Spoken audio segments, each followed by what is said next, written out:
Good evening. We're getting ready to call together our Bay St. Louis City Council meeting, October 3rd, 2018. And we're going to start with prayer and pledge. Let's pray. Our Father, who art in heaven, hallowed be thy name.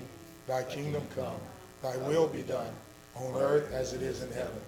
Give us this day our daily bread, and forgive us our trespasses, as we forgive those who trespass against us. And lead us not into temptation, but deliver us from evil. For thine is the kingdom, the power, and the glory, forever and ever. Amen. Father, we just want to thank you today, as it is always proper and in order to give you thanks.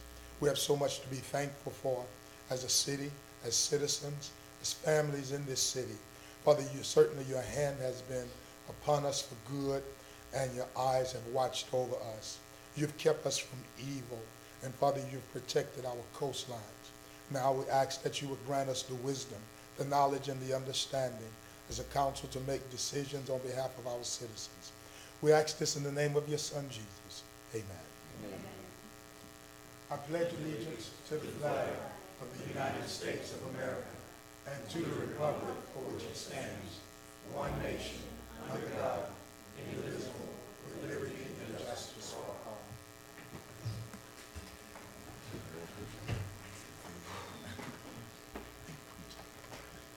Well, good evening again, and we want to welcome you to our City Council meeting. We hope you've been enjoying cruising the coast this week.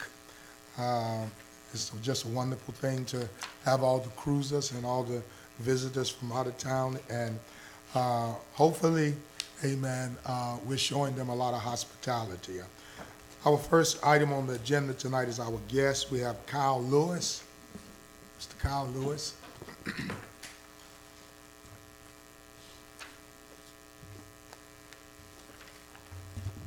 Good afternoon, gentlemen. Kyle Lewis, 303 Romanita Street. Just want to thank y'all, first of all, for allowing me to speak tonight, and want to thank Councilman Knobloch for bringing, from the last meeting, bringing up the important point of bringing a public notice for the Cure development, and that's what I wanted to speak today. And so, again, I want to thank Councilman Knobloch, Councilman Seal, and some of the other city officials and county officials for allowing me to discuss the tax rebate program.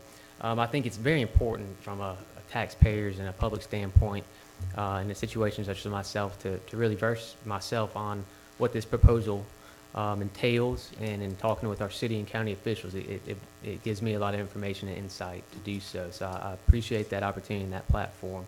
And so I did want to discuss a couple things and throw a couple things out there to think about. Obviously, I think this proposal is one that comes with a lot of consideration. It has a potential to have a lasting impact, up to 15 years.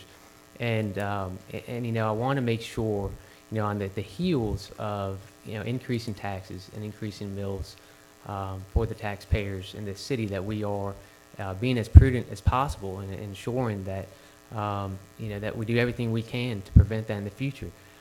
So with this program, of course, looking into the MDA guidelines, I guess my question would be, with the development that's in a stage that it's in now, at this point in time, what I feel is maybe at the 11th hour, why is this coming up right now? Why was this not brought up months and months before, when this development, knowing that this was coming? Why are we just discussing this tax rebate program a month or two before the groundbreaking? And looking at the MDA guidelines, you truly look at it from a standpoint. This is from the MDA. You look at this tax rebate program being an incentive for underdeveloped areas, and is it going to bring in highly technical positions? I think it's safe to say, with the growth of Bay St. Louis, the economy that we're in, I think it's a highly desirable area. I think that's safe to say, and I don't think anybody can disagree with that. And then, as well as, I understand with the positions coming in, it's going to be about 60 service positions, so it doesn't quite hit the criteria with the technical side. And of course, with any investment, there's going to be risk, and I understand that.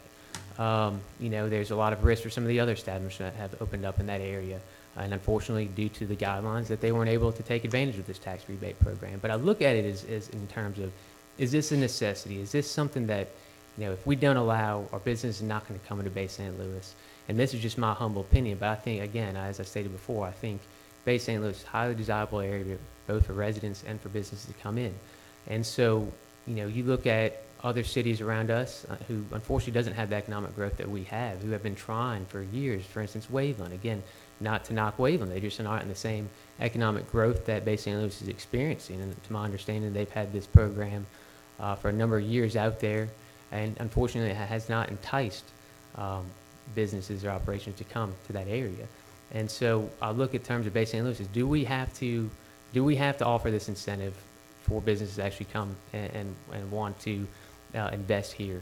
And so again, I look at it in terms of a want versus a need. I look at it, and it's not to knock this development at all. I think it's going to be a great economic booster for us.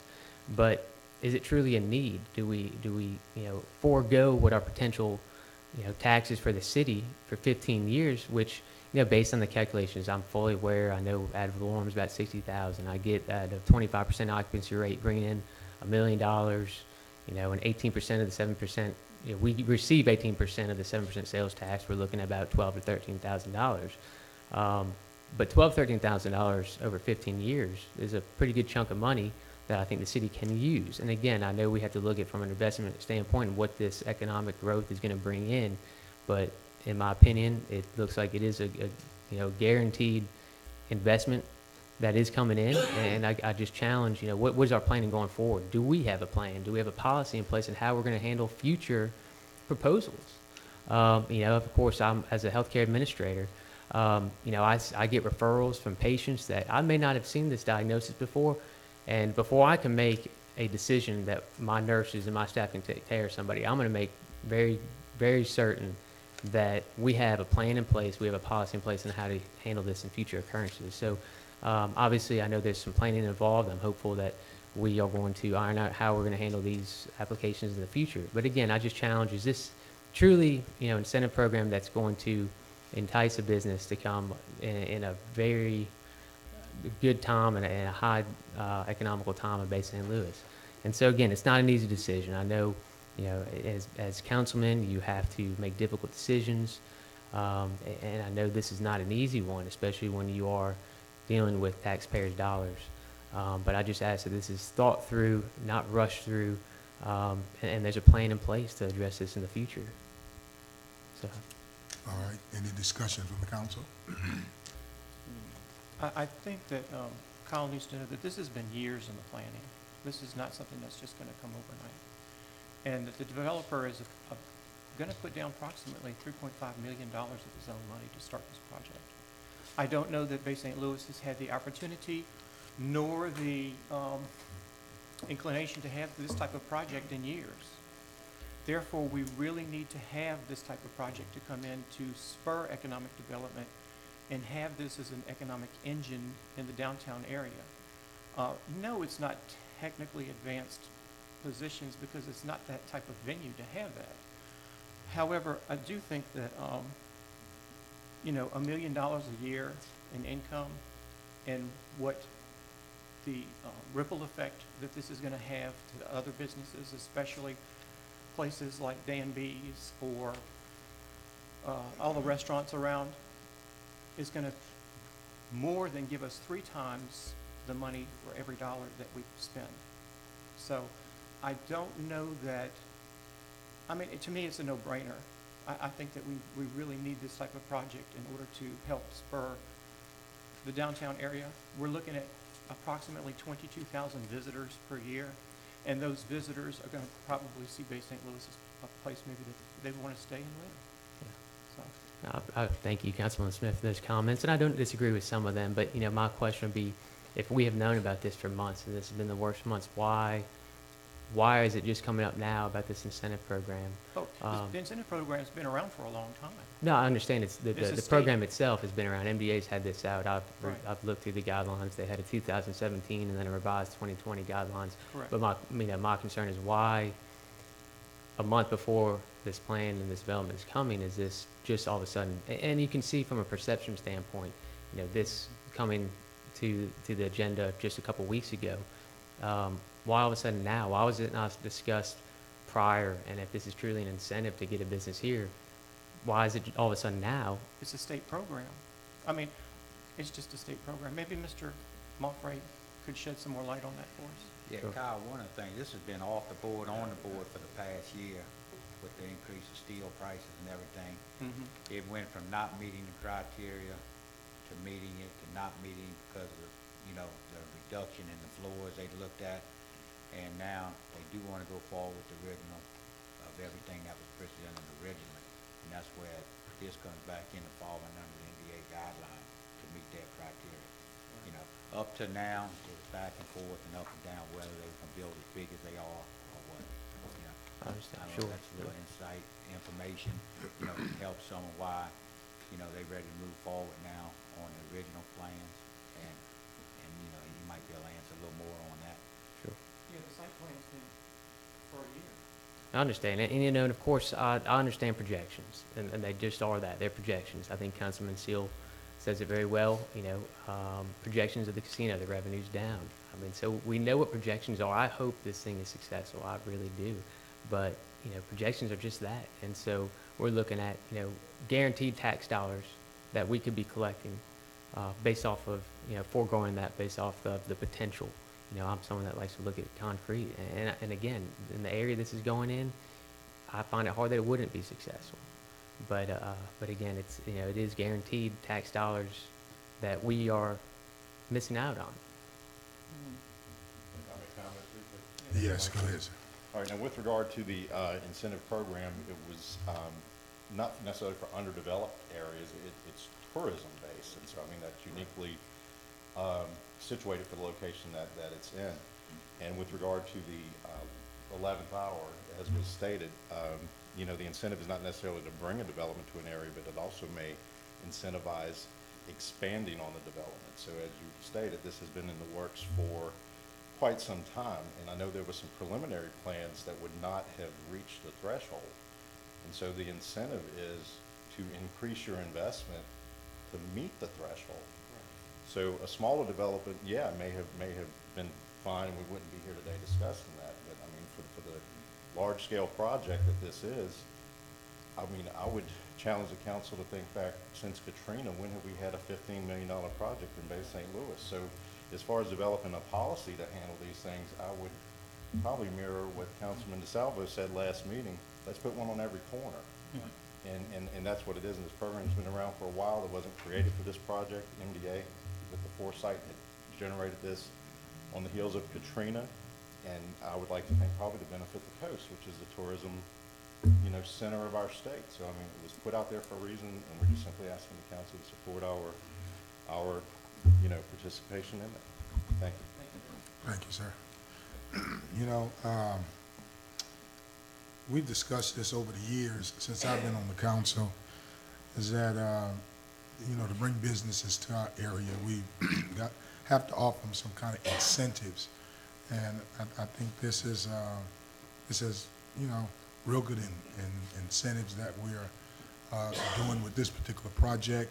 But there was also some discussion, and I think with new developments that's coming in, that when we allow them to come in, they have got to not just only bring a business to the city, but you know, give the city something. Some developments, they might make sure there's a ladder truck. I mean, we have a ladder truck, but make sure a playground, they put in a playground somewhere, or something else within our city. So I think, you know, going forward, we as the council, we're going to have to look at that with other developments coming in.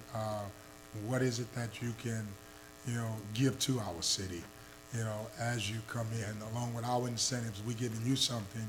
You know, I always say, if you want your hands clean, one hand must wash the other, you know, so there's got to be a two-way street there. So, but I do think this is just good incentives for this particular project. Any more council? Well, yeah. I mean, I don't know if you want to talk about the numbers. Of course, I did a few hours of research, have a few pages of numbers to run through. Take one, pass one down. Lisa, would you like to pull up the hotel tax numbers? So, not only the city of Bay St. Louis will get impacted, the school and the county will also receive ad valorem tax from these properties. Yes, we will be losing some sales tax. It depends anywhere from $150 to $300 a night, room rate, right? So what really is a room rate, average room rate in the city of Mississippi right now from the Tourism Convention Center is about $68 a night. You hate to bloat it up, Lisa, bottom right. So I just kind of put a little spreadsheet together and kind of show what's going on. So ad valorem tax, if we do have a $15 million investment, the city will get $64,687 in ad valorem tax. The county will get $122,000 in ad valorem tax, and the school will get $118,000. So it's not only talking about the city having a positive impact on collection of taxes, but also the school and the county as well. So we're talking about a 59-room hotel, and according to the 2018 Visitors Bureau, Convention Bureau, they're saying that the rate right now is 61% occupancy rate along the coast. So if you go out there, and I did a bunch of little numbers, right? What's going to happen? First sales, if you got a 61% occupancy, you got 13,136 room nights, 7% sales tax. You roll that down a year, the city's could have gained $24,000 in sales tax at $150. But on top of that, tourism will have gained $39,408. Over the life of that 15-year note, the owner or investor will receive $372,000 back on a $15 million investment. So if I had $15 million and I put it in the bank, or I put it in a fund, I'm probably going to get a better return on my money, right? I can either roll up to go to 3 years to $300 a night.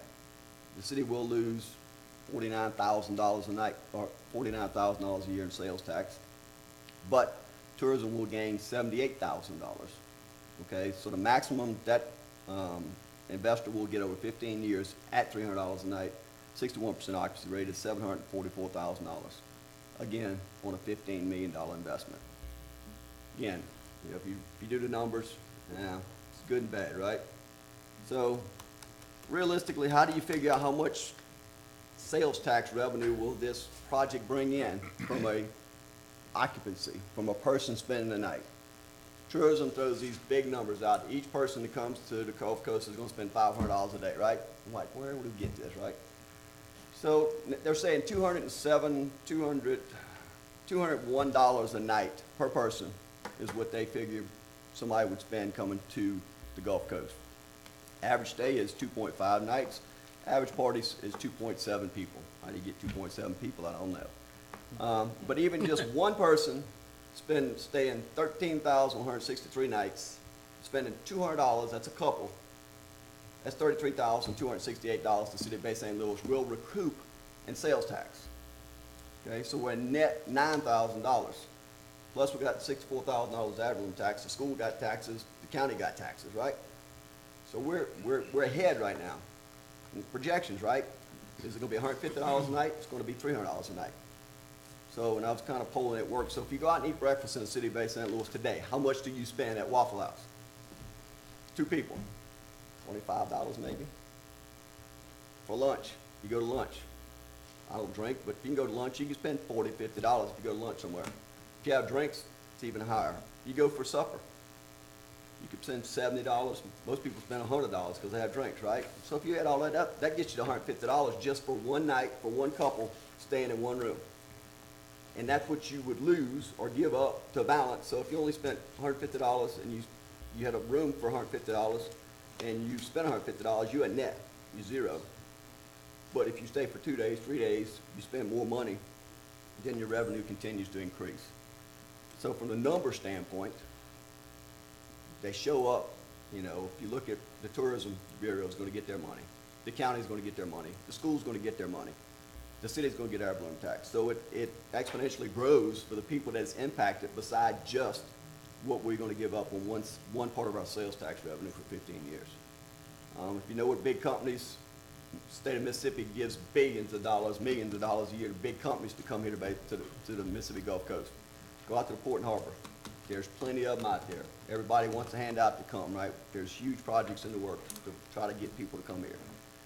But how do you incentivize, right? How do you help people to grow? How do you say, if we invest $15 million here, someone else might say, well, you know, I got a project too. Not everybody's gonna make the $15 million threshold. We're not gonna have 100 people coming here wanting $15 million projects. Contacted MDA, been working with the lady up there.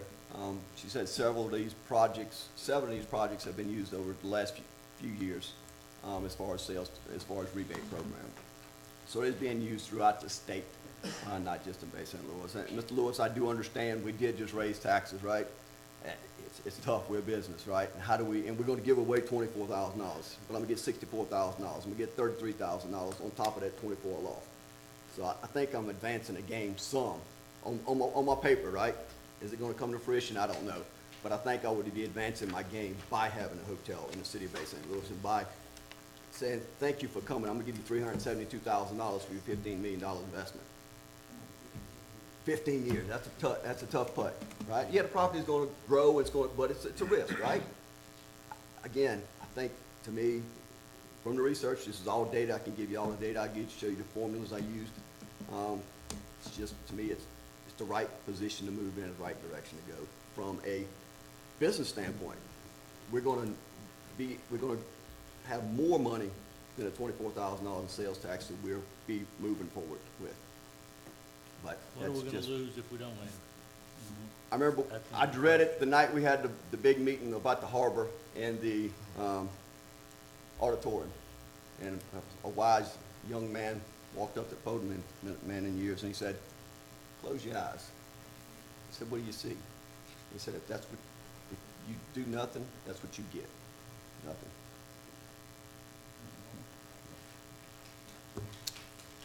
All right. Thank you, Mr. Seal. So I do have a couple extra copies of that. Somebody wants me to email it to you. You can check my numbers, because I can't say I'm really good at this programming stuff, but let me know. We'll talk about it, you know, see where we're going. But again, I think it's the right thing to move, and it's a right investment for the city, I believe. All right. Any more discussion from the council? No, I did some research also, and it's real similar to Doug's.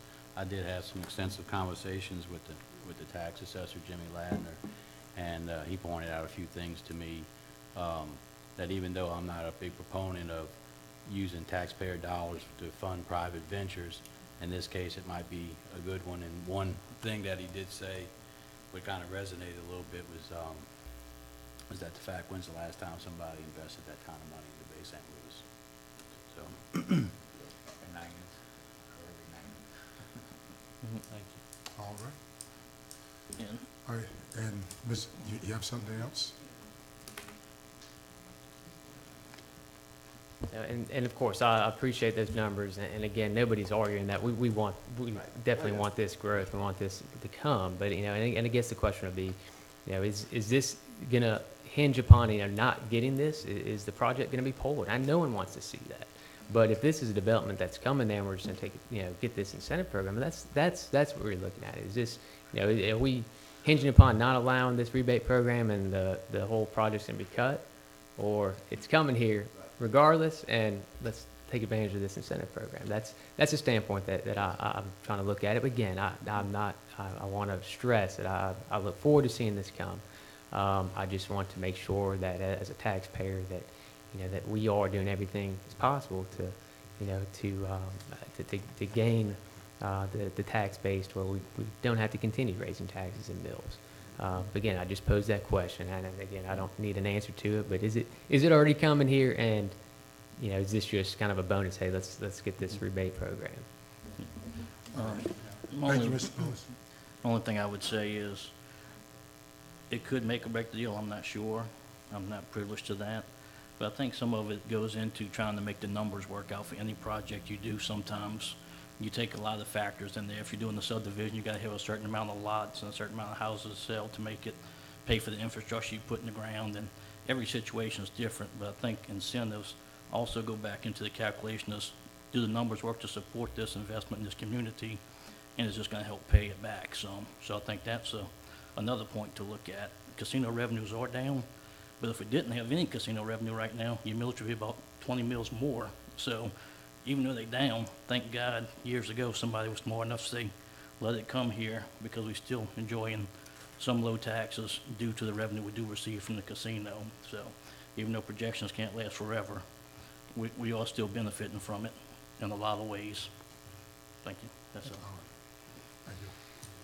All right, if that's it, once again, thank you, Mr. Lewis, and thank you, council, for your input and your diligence on this matter. The next guest is Reverend Chris. Reed, Yes, I didn't ma'am? know if there's something on my report under that. I didn't know since we've had all this discussion, if y'all wanted to take that item up now or just wait until later. The resolution. Yeah. Y'all want to, what's the pleasure of the council? We can vote on it. Okay. Yes, go ahead, Mr. Well, there might, there could be some more other public comment. Is there, do we, if there's. I was just making sure y'all yes. knew that it was on there. Okay. If there's other public comment, do they come forward now, we vote on it, or we just wait for public comment and then vote? That's, you know, a question, if there's other people want to comment. But good point, thank you. Yeah, we'll just wait, Ms. Smith, and, maybe if they wanna, if the public wants to say something, they can do another public forum. Okay, Chris Roth?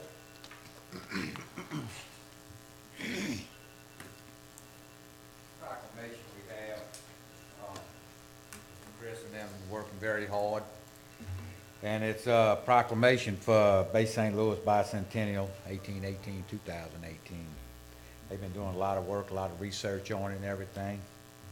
But at this time, whereas the Senate and House of Representatives of Mississippi incorporated the town of Shieldsboro in 1818, the town was authorized to elect 5 trustees to the town council, the treasurer, assessor, tax collector, for the term of 1 year. The election was to be superintended by the Justice of Peace, and whereas Wednesday, January 21st, 2018, marked the 200th anniversary of the day David Holmes, governor of the state of Mississippi, approved the incorporation of the city of Shieldsboro, and in 1875, Shieldsboro was reincorporated as Bay St. Louis. And whereas on the occasion of the 200th bicentennial, we recognize this year the celebration of the history and sense of community enjoyed by our citizens, paving the way for future generations to follow. And whereas we take this opportunity today to recognize the many community leaders and volunteers who played vital roles in creating the legacies of the past in the centennial year that will be long treasured and in the future. In the year 2018, we celebrate and give thanks to the quality of life our citizens enjoy as residents, and as the city is recognized as one of the best small towns of America. Now therefore, I, Michael J. Fogg, Bay St. Louis Mayor, along with the City Council, do hereby proclaim 2018 as the bicentennial year for the city of Bay St. Louis. Thank you. All you've done, and any question, Mr. Ross has it? Thank you, Chris Roth. I'm, I guess, an unofficial self-appointed bicentennial committee. Thank you. Well, thank you. It was just a quick history on this. It's pretty interesting as you delve into it. I remember as a youngster being here in 1958 when it was supposedly the centennial of Bay St. Louis. Well, somebody had their numbers wrong, but it was an outstanding party. Everybody had a lot of fun with it. So this now, if you do the arithmetic, you'd say, well, how was this our bicentennial if it was 1958? Well, there's a history to that, but it was just somebody counted wrong. That's all I'll say to that. What we're doing on December the 8th, in conjunction with Second Saturday, we're going to have a celebration, and it's going to involve the Bay Rats. We're hoping to have, with the help of the Historical Society, we want to have citizens in period costumes representing the key events in our history as a city of Bay St. Louis. We're going to have some working on now, getting some posters put out, involving the merchants, people to support this, so we can quickly ramp this up into a celebration, because if we can't get it done by December 8th, we've missed our birthday. And nobody wants to do that. So You'll be hearing more about it. I appreciate the support of everybody, Historical Society, Chamber of Commerce, the Hancock County Tourism Group. Just all folks are pulling together to make this into a really nice event for the city. So stay tuned and you'll see more. hear Did more. you do the write-up in the paper? Yeah, that was in the paper today. Yes, Yeah, that was a nice yeah. write-up. Seacoast Echo has been good enough and we're providing them with some information and articles, and you'll see more of that coming up about the history of the city. And it's really unique. It's fun to read about. It's fun to read about the characters that form this community. As Mike said, you know, we're the best small town in America. So. Chris, I'm gonna send you a photo someone sent to me recently. It's from Ellis Island, New York. And in 1903, declared people when they were coming in, they had to declare where they were heading. 10 people declared Shillsboro, Mississippi. So we've been a destination since at least 1903. Yeah, you know, try to get the tourism. Well before that. Yeah, if we had a big hotel, man, we could have had more. That's right. Thank you, sir. All right, next person is Ms. Dara Labat.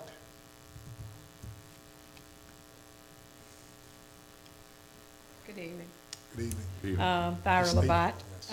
and I am here on behalf of the Knights of Peter Claver and Ladies Auxiliary. We are a nonprofit Catholic fraternal organization, and we render aid to the sick and community service wherever needed, wherever requested. And as I say, we are a nonprofit, and our home base is St. Rose de Lima Church over on South Nicaise. And I'm here because this year is our 95th anniversary of the ladies portion of the organization being organized and in November. And in conjunction with that anniversary, we are trying to recognize our members that have been in service to our community for a number of years, anywhere from 10, and we have, I believe, one member is at 70 years now. Slowed down, service has slowed down, but she's still there and stays involved however she can. And we also, our nights along with the ladies will participate in this. What we're trying to do, I'm here to ask, we would like to use the Longfellow Civic Center, and I'm here to ask for the rental fee to be waived. We're just trying to plan a luncheon to recognize our members for the work that they've done in the community over the years. Thyra, is the reason that you're doing this is because you don't have enough room at St. Rose? The location was already booked by someone else. We tried to, but the hall that we have at St. Rose, which is where we normally would be, there is another event going on that day. I understand. And we've kind of searched around the area, and almost everything is booked around that same. We're trying to do it in conjunction with our actual anniversary date, and Which is what? November 11th. Okay. And we're trying to do the luncheon on that Saturday, Mhm. the 10th. And how much are the fees for the convention center? I believe it's 800. 800. Is it 800? That might include deposit and all. Yeah. Deposit you would Yeah, get. the deposit is 300. No, not on Friday and Saturday night. It's more expensive. Friday and Saturday night. It's regular rate. But This I is think Sa- the 600 Saturday sound during the right, day? it's either 5 or 600 on the rate. I was trying to find that in my magic computer, I can't find Pay it. a $300 deposit with a $500 rental. Okay, Okay. that's for non. Is that what, did you check, isn't it Katie that? Yes, And this is yes. what Katie told you, Yes. 300 deposit, Right. 500 for Yes. nonprofit? Yes. I mean, that's the rate. She didn't mention anything different for a nonprofit. Usually it's half of that. Not on Friday. Not on Fridays. Not on Fridays and Saturdays. Friday night and Saturdays. That was changed some years back there, that we can't waive, without council approval, the fees Friday night, Saturday night. And this is a luncheon. We'll be Saturday there during the day. Can we do- maximum maybe 3 to 4 hours. You can do an hourly rate, right? Not on Friday and Saturday. I mean, y'all can authorize. Well, Ms. Smith, the city cannot give away property, correct?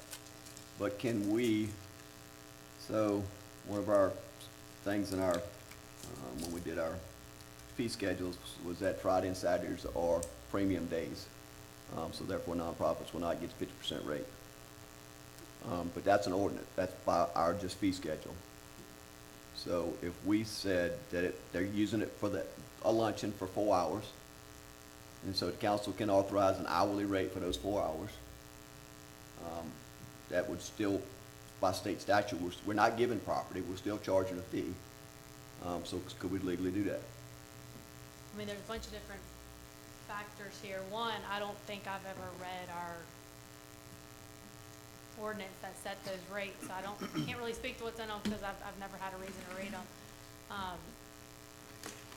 And then two, I mean, whether you're going out, what you're thinking of, and this doesn't necessarily fall under the statute of giving out public property. So there's a bunch of different factors to go in here. So, Ms. Thayer, the Knights, they don't, like, collect dues or anything that would be able to pay for this?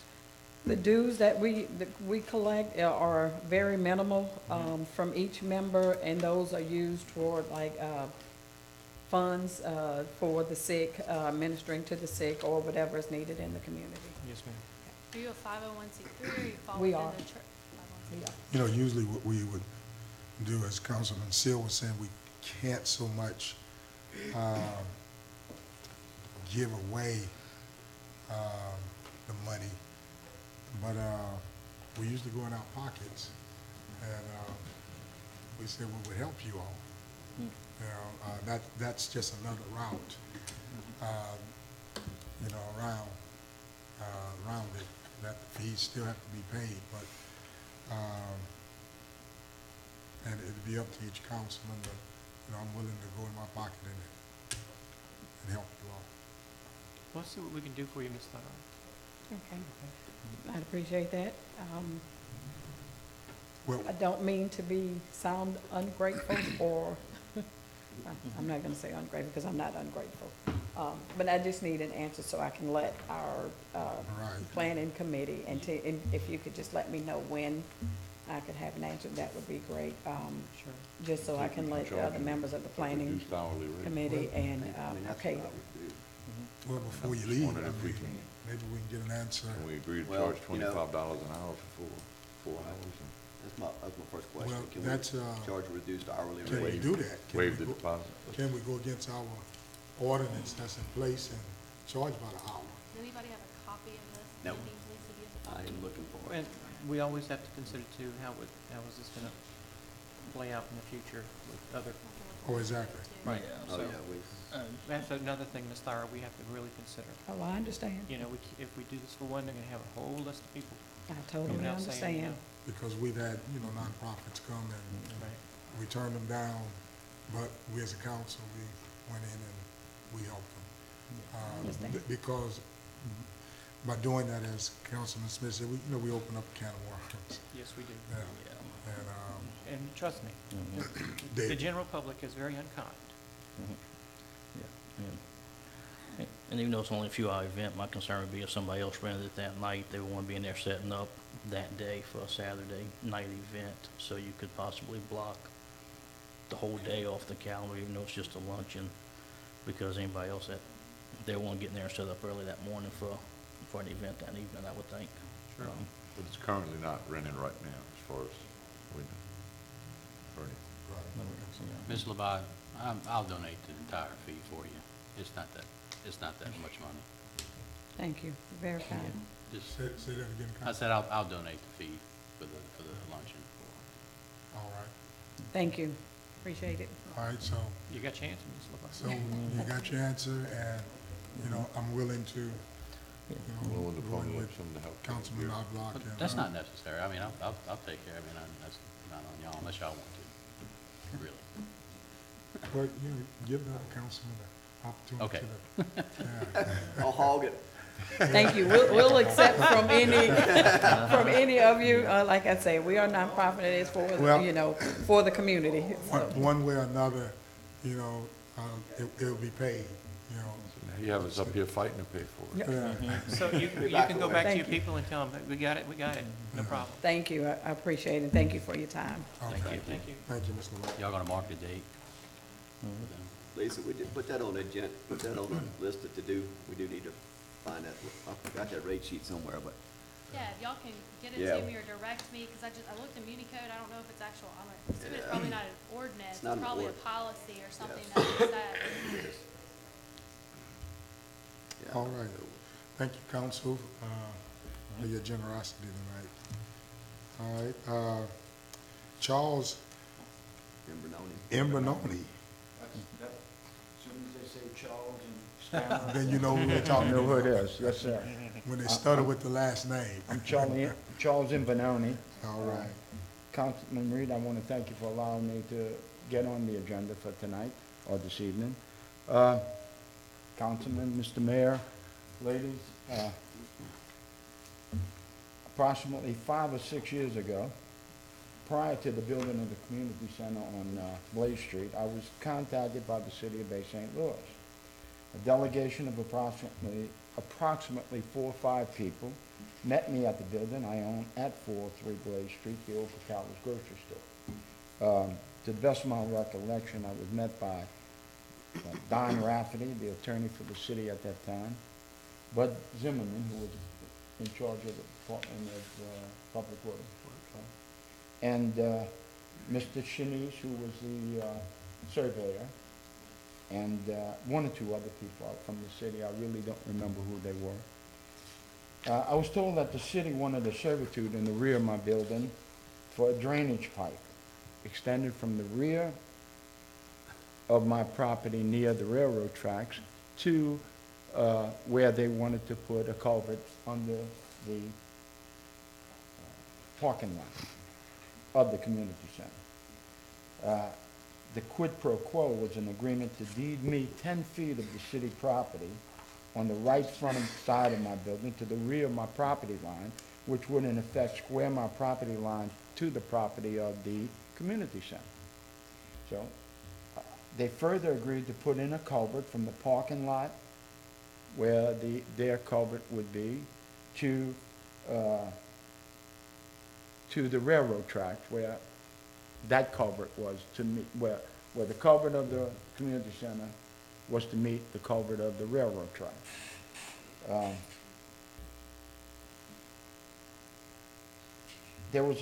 At that time, there was a ditch in the rear of my property which ran to that culvert under the railroad track, and it also ran to a small culvert that was on my property that ran to the street. Excuse me. It was a shallow ditch which could and was maintained. I mean, I had to go up and down, but I mean, I could maintain a ditch. Apparently, that culvert now runs under the parking lot cement, and at the time of the parking lot at the side, of the parking lot concrete where the culvert comes from the slab, it ends with a concrete culvert protruding under the slab onto the property, which is supposed to be my property, but I'll get to that in a second. From that culvert is a deep ditch which runs across the rear of my property to the culvert under the railroad tracks. Now, it's now a dangerous ditch which prevents me from cutting the grass and the weeds in the ditch. The ditch is not maintained and it's full of weeds, grass, trash, and debris. The land on the other side of the ditch can't be maintained by me because there's no way to get to that piece of property without me going onto railroad property or city property. If it's at all possible for me to get to it from there. And it too, that land is, or that part of my property is filled with weeds, grass, debris, and trash. If the ditch and culvert were for drainage, which is how it was explained to me, there's no way that the drainage is able to flow in that ditch unobstructed because of all the trash that's in it. Now, Don Rafferty was to draw up the agreement and the title change. Mr. Shanice did a survey, which he showed me at that time at the meeting and subsequent meetings thereafter.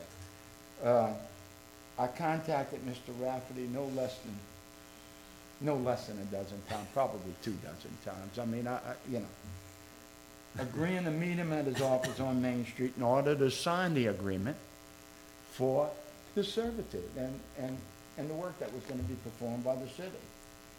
And of course, not once was Mr. Rafferty at his office.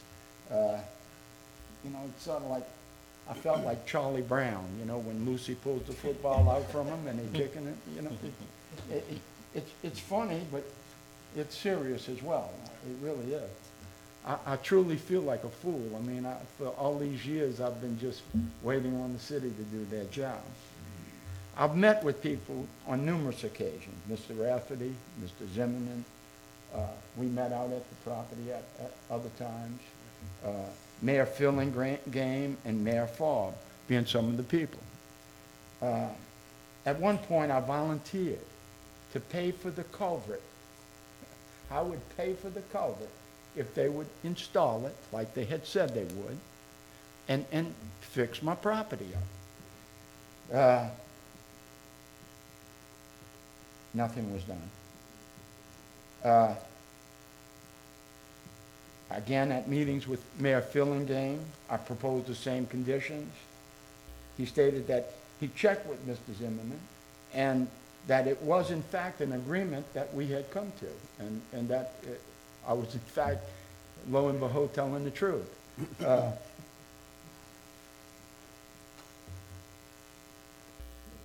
I've attempted to get the file from Mr. Rafferty. He's given me the runaround from the get-go. He would always tell me that he will go to his office and retrieve the file. I would try to contact him to pick up the file, but I could never make an appointment with him, either in person or at his office. So finally, last week, I tracked him down, and it was sort of like the grab the throat kind of thing. And I, you know, I tried to get the file from him. And you know what he tells me? He says, look, the city fired me. He said, when they fired me, they ordered that I turn all the files over to the city. Well, that's fine, Don. Why didn't you tell me this 5 years ago? You know? I mean, it's really terrible, and honestly is. Yeah, anyway. You know, I just want my property restored to a safe condition. I really do. And I want the city to live up to their end of the agreement. As it stands now, I mean, there's no servitude on the property that's signed by anybody that I know of. Sir? Is it? That's the same problem I had back when I tried to work on it. We didn't have a piece of paper. We didn't have a piece of paper or a drawing showing who owned what and where we had to go and what we agreed to. And I was president, I agree, we need to do something. But without the, you know, where's the right-of-way, where is the city's property, where's your property, and how far do we have to run the culvert? I mean, I just... Well, Mr. Shanice had that survey. And if you recall, I mean, he was out there, we were all out there, and he had the survey that was all drawn up showing where the servitude was run. I mean, I'm sure it's in his office. I know he's his drawing is just a picture. You need the legal paperwork saying, okay, this piece of property's been deeded over to the city to put this, a servitude to put this ditch in. We just couldn't go out and do the improvements on a piece of land not knowing whose land it is. And then, That just, historically, that's the way you do things to keep yourself out of trouble. And I agree, we owe you something, yes. and then you said that the city gave you some of the city's property? Right, the city was to give me, I don't know, as it stands now, I have nothing. I mean, Okay, it should be in our minutes because we would have had to vote, the council would have had to vote on us giving away city property. It would have had to come It was actually, from what I remember, two pieces of property. There was a culvert that ran along the property line on the right-hand side if you were looking at the building in the front. And there was also a larger culvert that went across the back. Am I correct with that? No, I mean, there was a ditch. Drainage ditch that they put a culvert in from the Right, front, on the right-hand side. No, yes. they didn't, there's no culvert. The culvert runs under the concrete of the community center, and it stops. Yeah. Right past the concrete of the community I know center. where that one is, And yeah. then the only other culvert is the one under the railroad tracks. So, the deal was that the culvert was gonna be put from the railroad tracks to wherever that culvert was gonna come from under the concrete, because at that time, there was no concrete, there were no, they were building the community center. I would question the city's attorney, how would you handle something like that? Don't you have to have the paperwork going up deeding him that property and him deeding the city the property that they need? Yeah, it definitely all has to be formalized, but, you know, in this situation, Reverend Reed is 100% accurate. If this is all legal, then it should be on your minutes. So even if we found the paperwork and it's signed, executed by goodness knows who, if the council didn't approve it, then it wouldn't be binding anyway. I Okay. know you don't want to hear that, that's just the legal. I understand. This was a handshake between me and city officials. And it had the blessings of, at that time, the mayor Yes. and the public works director and the surveyor. So I, in good faith, allowed them to do what they did. So what you're telling me is that all I have to do to fix my property is fill in that ditch. Hopefully not. I mean, if somebody gets hurt in that ditch, I'm coming to you guys. I think what we're telling you is we need to roll up our shirt sleeves, dig up some of the old information that we have, and then try to construct what, even if it needs to come in to the city council and have a vote from the council saying, and correct me if I'm wrong. No, I mean, if we can't find anything, we'll have to start from the beginning. My first request would be that, to ask Lisa to dig through the minutes and just see what she can find, if anything. Do you know what year, roughly? Yeah, I would imagine that there are no minutes to this. Nothing was ever discussed before the council. Mr. Nobart, I don't know of anything now. yeah, he would probably be in a better position to say if it was. This was just the city coming to me. As far as I was concerned, the city was coming to me, asking me for a favor. Look, we'll give you this little 10 feet for the property for that, and we'll fill in the hole that we make in your land. Mr. Charles, you said Janice did the survey at the time? The survey, yeah, Mr. Well, but I'm just wondering if, Jason, would y'all have a copy of that at the office anywhere? Okay, yeah. Because that at least can give us a time frame, and then we can search the minutes to see if anything's there, and then we'd have a good description we can use to draw up the deeds and approve them if they're not already in the minutes. Okay. Well, So that'd give us a good starting point as well as going back in the record. God So is it bless him, essentially Mr. a Shanice, land every time I swap? saw him, he said, he'd shake his head and say, you mean to tell me that, nothing was done yet on that? Right. And, God bless him. So, unfortunately, he's not alive today to testify or to attest to what I'm saying. But I believe Mr. Novak would confirm Zimmerman. what I'm saying. Yeah. I mean, I'm sorry, Mr. Zimmerman. Maybe Mr. Noblock was there also. They don't. He's not this handsome. But, according to the councilman, it seems like we do owe you something. And if you would give us, some time to dig this up and, because we do, as a city, want to make this right, okay? Okay, and I appreciate that. And, yeah, Pius tried to find, he had nothing on, in that area from when this was done. He went back and researched on his part, and he doesn't have any information on it. They went out there and looked at it to see what size piping is needed, on the backside to continue that out through the property line into, I guess, CSX, right? Is it a hard fix? No. $2,000, maybe $3,000 at most. Maybe But if, depends what size pipe they need too, It's a pretty big pipe. I can't remember we exactly. got It's some either 3 18 or foot 20. coming out of, Yeah. seminary over there that could possibly be used. Maybe if Jason could find something and, So, I don't know, you know, that's a starting point. We can, Let's just fix I it. gotta tell you this, though, you know, I keep the property maintained. I do. The grass is always cut. It's well maintained. To add insult to injuries, I received a summons for having an outdoor storage on that property. I got an old vintage Airstream, and I got a vintage horse trailer on the property that they told me is outside storage. Now, there's nothing stored in those things, but they told me I have to move them. That's what do you call it? Code enforcement. Code enforcement officer. Enforcement, a code enforcement officer, yeah. So I'm moving it. I mean, I would have liked to fight it, but fight's out of me. You know, it really is, the fight's out of me. So, I'm gonna move the property, but, I mean, that's really, it's just, it adds insult to injury, you know? And you look around and you see people with trailers with weeds growing over them and, you know, and. right. Anyway, so I apologize. That was just an off note. But, so who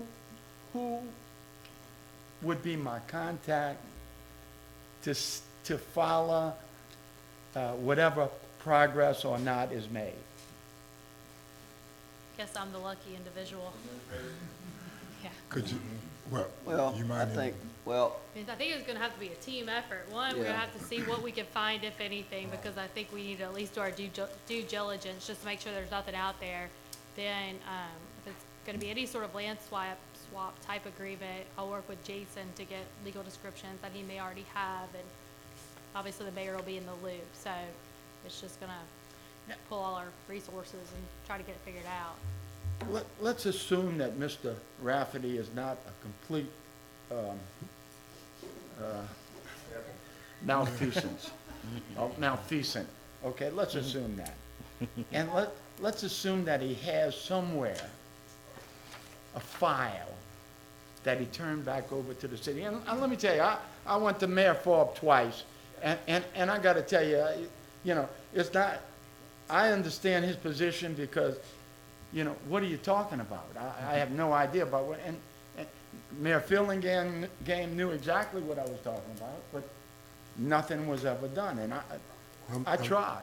You know, Mr. Charles, I was on the council back then, Mr. Seal was on the council back Yes, then, sir. and I don't remember that coming before the council. You know, Yeah. I No. can say it slipped my memory, but Oh, yeah, yes, sir, no, to my knowledge, it never came before the council. It just never At came least I before. didn't, so, Well, and that's what, if it didn't come before the council, then it's like it never happened, so we're at square one anyway. right. okay, so, Instead of wasting time trying to find the file, Right, I'd exactly. rather just start over. Let's take just action and start over, right. I'll volunteer to get the paperwork from Jason Kenichi and get it to you, Heather, if you don't mind. okay. Okay. So, I could don't I mind maybe either have drawing your up the card deeds so if we that I need to. could contact you? Of course. Okay, I appreciate that. Well, thank you all, I appreciate your All right, so- patience. Mr. Zambroni, Yes, on a side note, I have one from 2007 that's never been completed as well. But If we you get find your file, see if mine's there too. It's on Boardman. So, Mr. Charles, we get something moving for you, okay? okay, thank you. Mrs. Zimmerman want to do something, and then, Mr. Hoffman said that, I don't mind drawing up the deeds from the survey if we have descriptions and all that. Great. if Yeah, there's a need. it was all on the deed. You know, I saw it, so, you know, I know it existed, and I have every faith in the world in Mr. Shanish, you know? And, so, somewhere it is there, the survey of it, so, thank you very much. I thank you, appreciate it. sir. Mr. Chairman. All right. Next item on the agenda, Ms. Libby Garcia, running the Garden Center. Good evening, I'm Libby Garcia, and I am the vice chairperson of Daystar Women's Ministries. Our church is located on Highway 603. I think you have some documentation or a proposal, it's called, in front of you. And this may be premature, because I know there are a lot of questions that are going around about this particular property, but until somebody initiates some discussion about it, that property's just going to sit there. Is that right? We are interested in renting, leasing that property.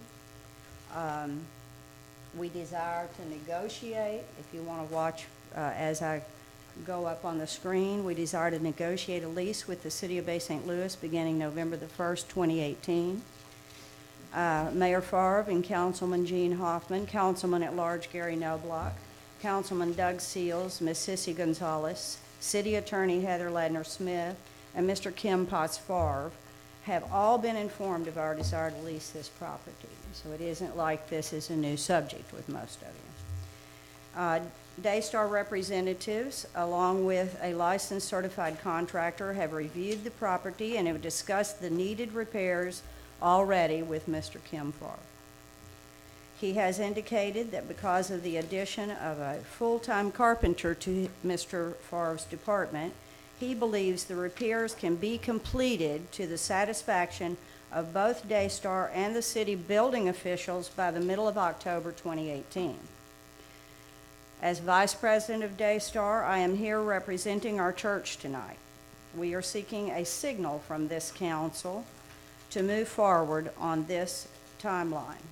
With all of the aforementioned in mind, it is equitable to note a few discrepancies in the market value consultation done by, I see a typo, Mr. Everett Ladner III of Ladner Appraisal Group, Gulfport, dated December the 6th, 2017. Okay, Lisa. On page 4, if she wants to forward and click. On page 4, under History of Property, this might be something of note that you all would, there's some things in here that might need to be corrected in the city's records, but we'll get to that. Under the history of the property, to my knowledge, he says, well, this is him, he says there have been no arm's length transactions involving the subject property in the past 3 years. Now, this was done in December of 2017, so now we're a year later, and there has been some activity on that property. An electric company rented it for a while. The subject property is not currently under contract to be sold, and is nor is it listed for sale. I think it was discovered that they could not sell the property because it's my understanding that the property was bought and paid for, and the building was paid for by FEMA with FEMA funds. You might refresh us with that, Mr. Seals. And given to, was supposed to be used for the garden club. Is that correct? It was a replacement building, but I do think we do have legal authority to sell it. You do, and that was found out. Yes, I know. Because it was a replacement building, it was not a new structure. It was a replacement. I thought we were because it was replacement, wasn't a new. No, in 2015, you received a letter from FEMA Okay. stating that you were not Okay. authorized at that time. I've actually spoke to MEMA today, and they're gonna work with me to try to get a letter from FEMA, because we think that you could sell it today if you wanted to. But I talked to them, and it all depends on the grants, and I'm positive all of our grants our projects are closed out with FEMA. And I think they had to be closed out 3 to 5 years for the Stafford Act to be satisfied. Am I correct about that, Doug? Okay. So the building, he said, at that time was currently tenant occupied, which I'm not sure it's been cleared, and Ms. Smith might tell us whether or not she found out today whether it can be leased. It is the same concept, Okay. legally speaking. So you, in your opinion, from what they've said to you, then it can be leased? Well, they haven't actually, MEMA's not gonna go out on a limb and say it without getting actual authority from FEMA. So they think that it should be able to, but they're not going to put that in writing or give the go-ahead or anything like that. They just forward it up to FEMA for the answer. Well, let's follow ahead then, and presuming that it can be leased, that being said, the building now at this time is currently empty, by the way. And on page 4B, click, Under highest and best use, the highest and best use of the property is continued use as a commercial facility. The design of the building is for professional office or retail space. I would take a little exception to that in this respect, and Councilman Hoffman was there with me today, and he can assure you that it's one big room and a little lobby and a small kitchenette. It certainly would have to be renovated to be made into viable office space. And retail space is not traditional in that little location because we're on this end of Main Street, not the lower end of Main Street, just to make that point. The subject property consists of a commercial building built over 40 years ago. We know that's not true. The permits, I believe, were pulled in '08 and it was finished in '09. The dedication happened around Christmas, I think. I'd have to ask Miss Lana. Around Christmas of 2009, and it was dedicated with Mayor Fillingame there, and the excitement and the joy about the garden club being able to use this facility.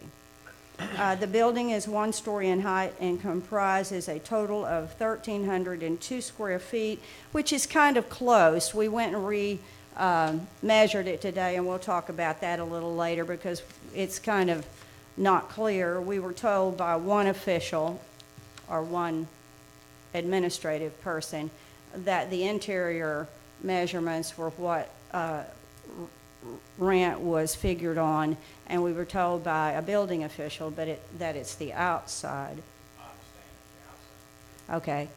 Your financial administrator indicated that it was inside, but that's okay. That's neither here nor there.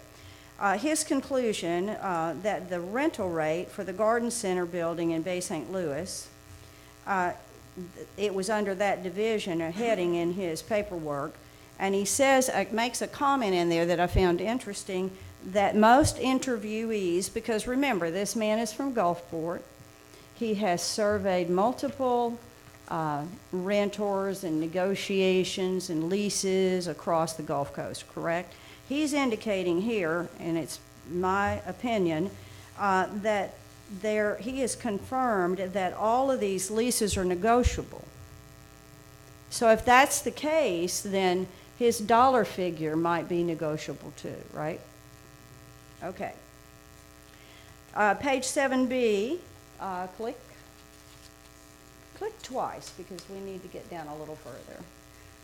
Under page 7B, based on the location, let's remember where it is, size, quality of construction, and other factors, I conclude, this is the market person, that the market rent for the Garden Center building located at 541 Main Street in Bay St. Louis, Mississippi is $12 per square foot based on a gross lease whereby the landlord pays all operating expenses, including electricity. We'll discuss that. Go to the next page, please. Excluding. I'm sorry? Excluding electricity. Did I say including? I'm sorry. My mistake. I read it wrong, and I know that it is excluding electricity, to correct the record. Mr. Ladner's conclusion on page 8 is that this 1,302 square foot building at $12 a square foot would add up to $15,624 a year revenue for the city, divided by 12 months would come out to $1,302 a month.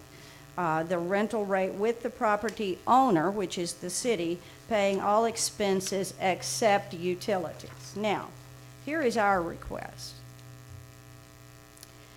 Daystar is a Mississippi, next page, please. Click. Daystar is a Mississippi nonprofit and federal approved 501c3 organization. We're a church, not a retail outlet or a commercial entity. This building is not, and I'm not asking for free. I mean, I'll take it, but I'm not asking for free rent. This building is not in the downtown area of Main Street where retail shops and restaurants with profit income can generate funds to match their $1 per square foot rent money. So if you have 1,302 square feet, the rent is $1,302 a month. That's $1 a square foot. I can see that downtown where you have restaurants and retail generating retail funds. I can see that. In fact, I remember when Cypress Cafe was rented by Helena Lemoyne, you all negotiated a little bit less than that for her because she couldn't really afford the rent. I think things have changed since the state required that you go by appraisals. And I don't know, and Ms. Smith is looking into whether a variance can happen, and we're going to be looking at that. But that's a little steep for that end of Main Street. And I'd like you to be thinking about that as we proceed. The wear and tear on this facility, the wear and tear on this facility should be minimal as the services are held on Sunday mornings and an occasional special event on Wednesday nights or a daytime Bible study. The correct square footage of the interior is 1,183 square feet, not the 1,302. However, Rick Ladner indicated that the external is 1,296. So somewhere in there is the usable space. Daystar has a small congregation and is not able to generate rent based on a $12 per square foot amount. City Attorney Heather Ladner Smith has been in the process of researching the purpose and scope of the center, and I did provide some documentation to her today about that we had from the Garden Club, and the FEMA regulations that might control it, which she is looking into. Pending Mrs. Smith's investigation, we would be interested in securing a lease at whatever corrected square footage or whatever the established square footage, and possibly a variance or an exception to the rate charged. That's what I'm wanting you to be thinking about. Based on our own research, the Stafford Act was satisfied in 2014. Therefore, the city should be free to lease that property, especially to a nonprofit. We would like the council to approve the city attorney to negotiate a lease based on the different square footage or, if not, a more acceptable dollar value, closer to other nonprofits in the area and not based on retail or restaurant rates on the other end of Main Street. This would formulate a more reasonable rent for our small church. We do understand that we must carry complimentary liability insurance and our own renter's insurance. We have waited for a while for this property to become available so that we would move into Bay St. Louis from Waveland. We are hopeful that this council will consider our offer favorably, and we want to thank you. And I sign it, and I am Reverend Jane Elizabeth Garcia, better known by you as Libby. Thank you very much. Any questions? Thank you. Amen. I do, by the way, have a copy which I will provide to I keep wanting to call her Miss Ladner, Miss Smith, of the review by our contractor today and some of the very important and serious, as you saw, Mr. Hoffman, handicap ramps needing to be replaced and handrails and bottom rails being out of ADA compliance, the caulking and painting of the eaves, water stains in the ceiling and the walls, mildew and mold, etc. Fences around the AC units and siding around the AC units down. So all of those we kind of documented a little bit, and I will give Ms. Smith a copy of those. And I appreciate your time, and I hope you will consider maybe discussing if there could be a reconsidering of those fees that that particular survey brought forth, because we do know our area maybe a little better than somebody would in the Gulfport area. Anything? Thank you. Any questions? Well- Council? I got one question for Yeah. you. On the rental rate with the property owner paying all expenses except, Can you pull the Utilities. microphone a little closer to I'm you? sorry. On the concluded rent, you have in there that the owner would be paying all expenses except utilities. Now, you talking about water, gas, and electricity? I don't know if there's gas there, I'm not sure. Yeah. But they would pay, I didn't write that, that was your survey guy. Yeah, I don't think that would be doable. I just, somebody could leave lights on all the time and run the electric bill up and or the water bill. No, it's understood that the electric bill would have to be paid by the tenant, I do remember seeing that in. and I don't think the water bill is that high anyway, but you all own your own water, so I'm not sure that that would be a cumbersome burden to the city to pay for the water, but, that's all negotiable, sir. It certainly is. And of course, we know and understand we have to pay our own electric bill. But as far as the maintenance of the building is concerned, and the cutting of the grass and the things like that, then the purpose behind us wanting to get into a lease building is to get out from under. We own our building on Highway 603. My husband and I are getting older, and we would like to have a place that we know can be maintained. And if you ever want to go look and see how we maintain a building, go to our building on 603. We take care of things. We always have. And I know many of you have been inside the building, and you know that we have someone who cleans it once a week, and we make sure that we maintain it. And we're not going to go break something and not fix it. That just isn't who we are. But neither here nor there. That being said, Mr. Zimmerman brings up a point. This is something that you all would have to discuss. But it's our understanding that the tenant would only be responsible for the electric bill and the general cleaning of the inside of the property. Mr. Seal? Yeah, so looking at the other rentals, when Mr. Ladner completed. So the depot, first floor depot is at $6 a square foot. Second floor is $5 a square foot. Old City Hall, first floor is $8 a square foot. Second floor is $6.50 a square foot. Lena C. Jones is $1.50 per square foot. The average rental rate for city property is $4.75 a square foot. And I just realized that the Garden Center valuation was as high as it was, quite honestly. I never really put all the numbers together. But really understanding what Mr. Ladner's valuation was, why did he feel that property?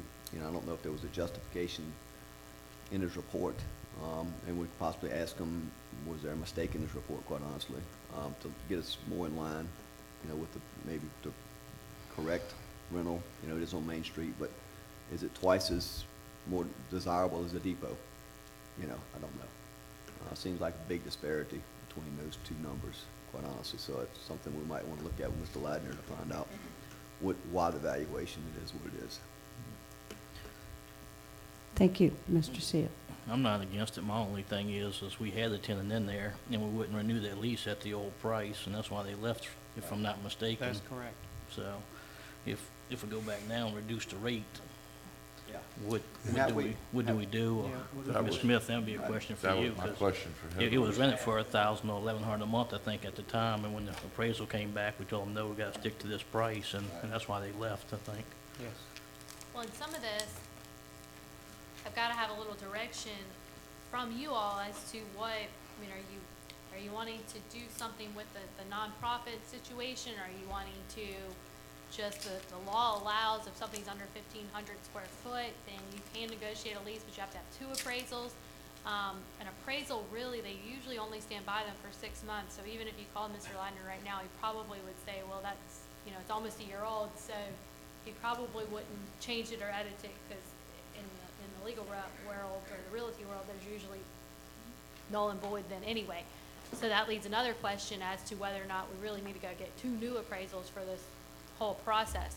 So I need some directions from you all to know which direction you want to go, because that's going to kind of lead me as to what I need to do. Okay. Yeah, I was, I'm like Mr. Seal, I don't know, why, it's so high.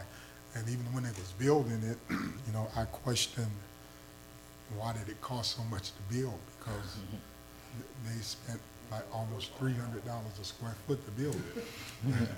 It's a wide open building. What's I that? said, yeah, it's just a wide open room. Exactly.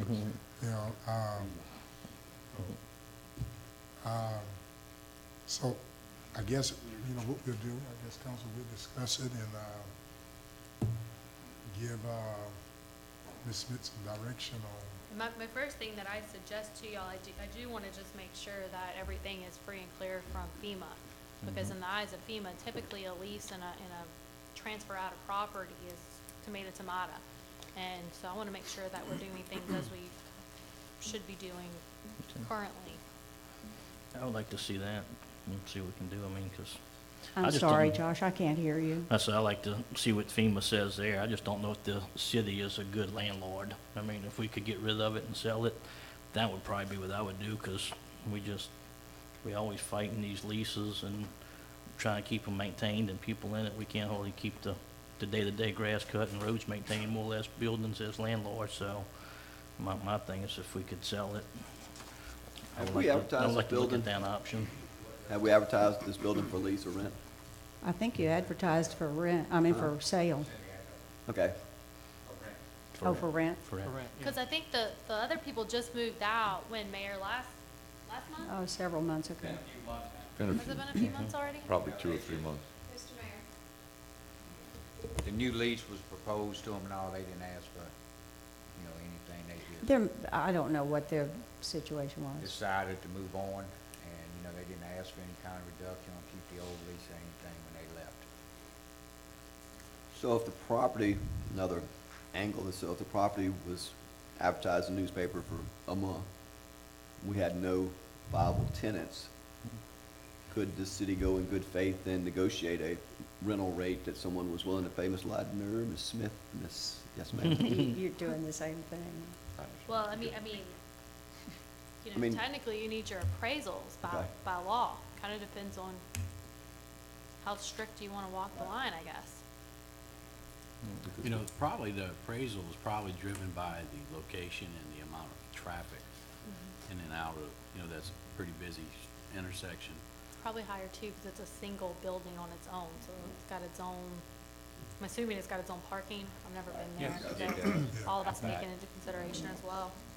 And you got superior fire protection over there. Right next door to the fire department, of course. Yeah, that's true. And it is monitored. It does have an alarm system too.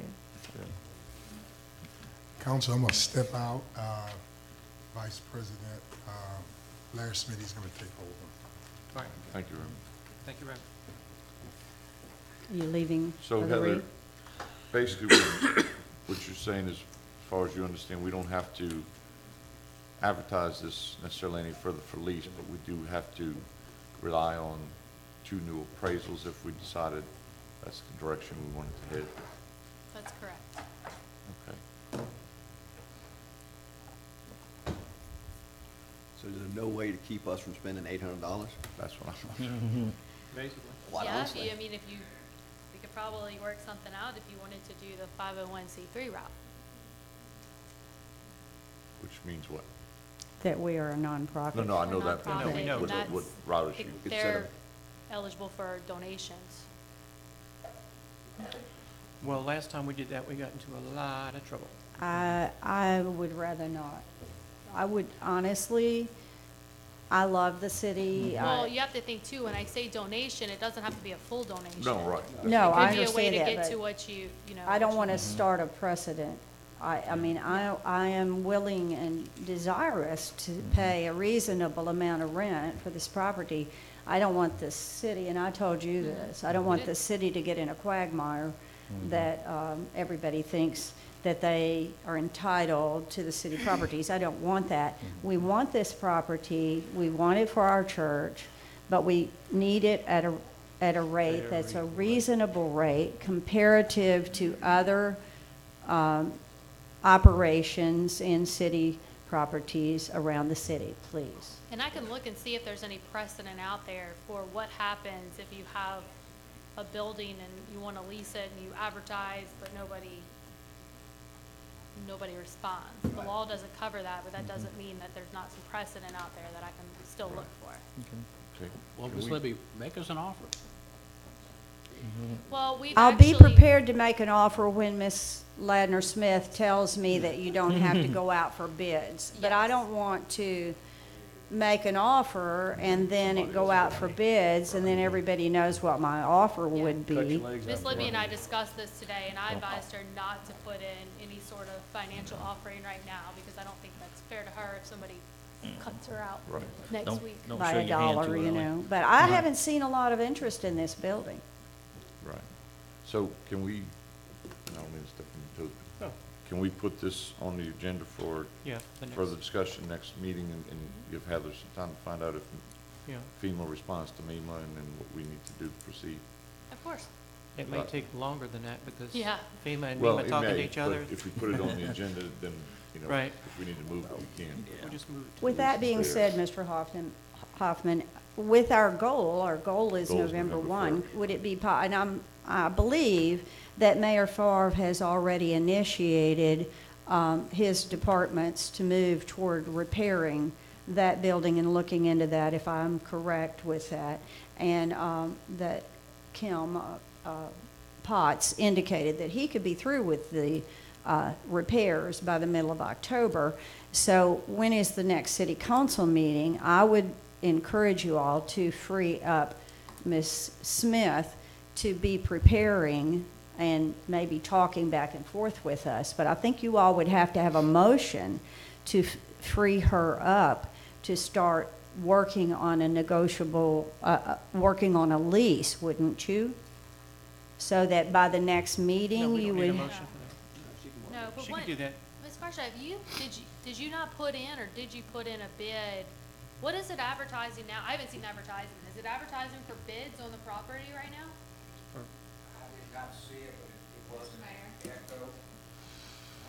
I'm not sure exactly how it was listed for lease or accepting bid, but it's probably just put out there for lease.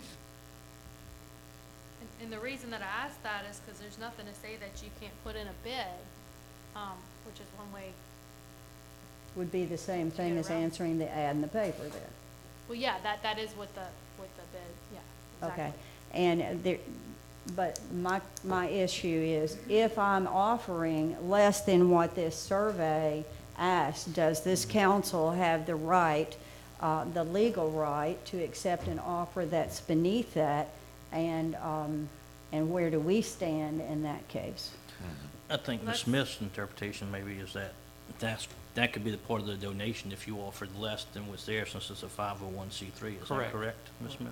Well, that can be, but I mean, there's all different sorts, I mean, that's what we're trying to figure out, what angle y'all are going, because it's like that bid process is one aspect of the law. These appraisals process is how you go about, that's a whole different aspect of the law. So, I mean, it kind of depends on which avenue we want to go down. Are we wanting to request for proposals, which it sounds like that's what the case may be, and so then you just need to submit a bid. And does it have to be a sealed bid? I don't know how, I'll have to ask, I don't know what. See how it was I don't- So yeah. until we know that, I will keep my bid to myself. Yes. Thank you. Yes, very good. Okay, I really appreciate your time. You know our intent here, and that was my purpose tonight, was to generate this conversation and maybe start moving in a direction of getting this done. As I said and indicated before, we would like to be able to take possession of this building November the 1st, if possible. Now, like I said, we own our own building. It's not like we're going to be, our church is going to be homeless if it doesn't happen by November the 1st.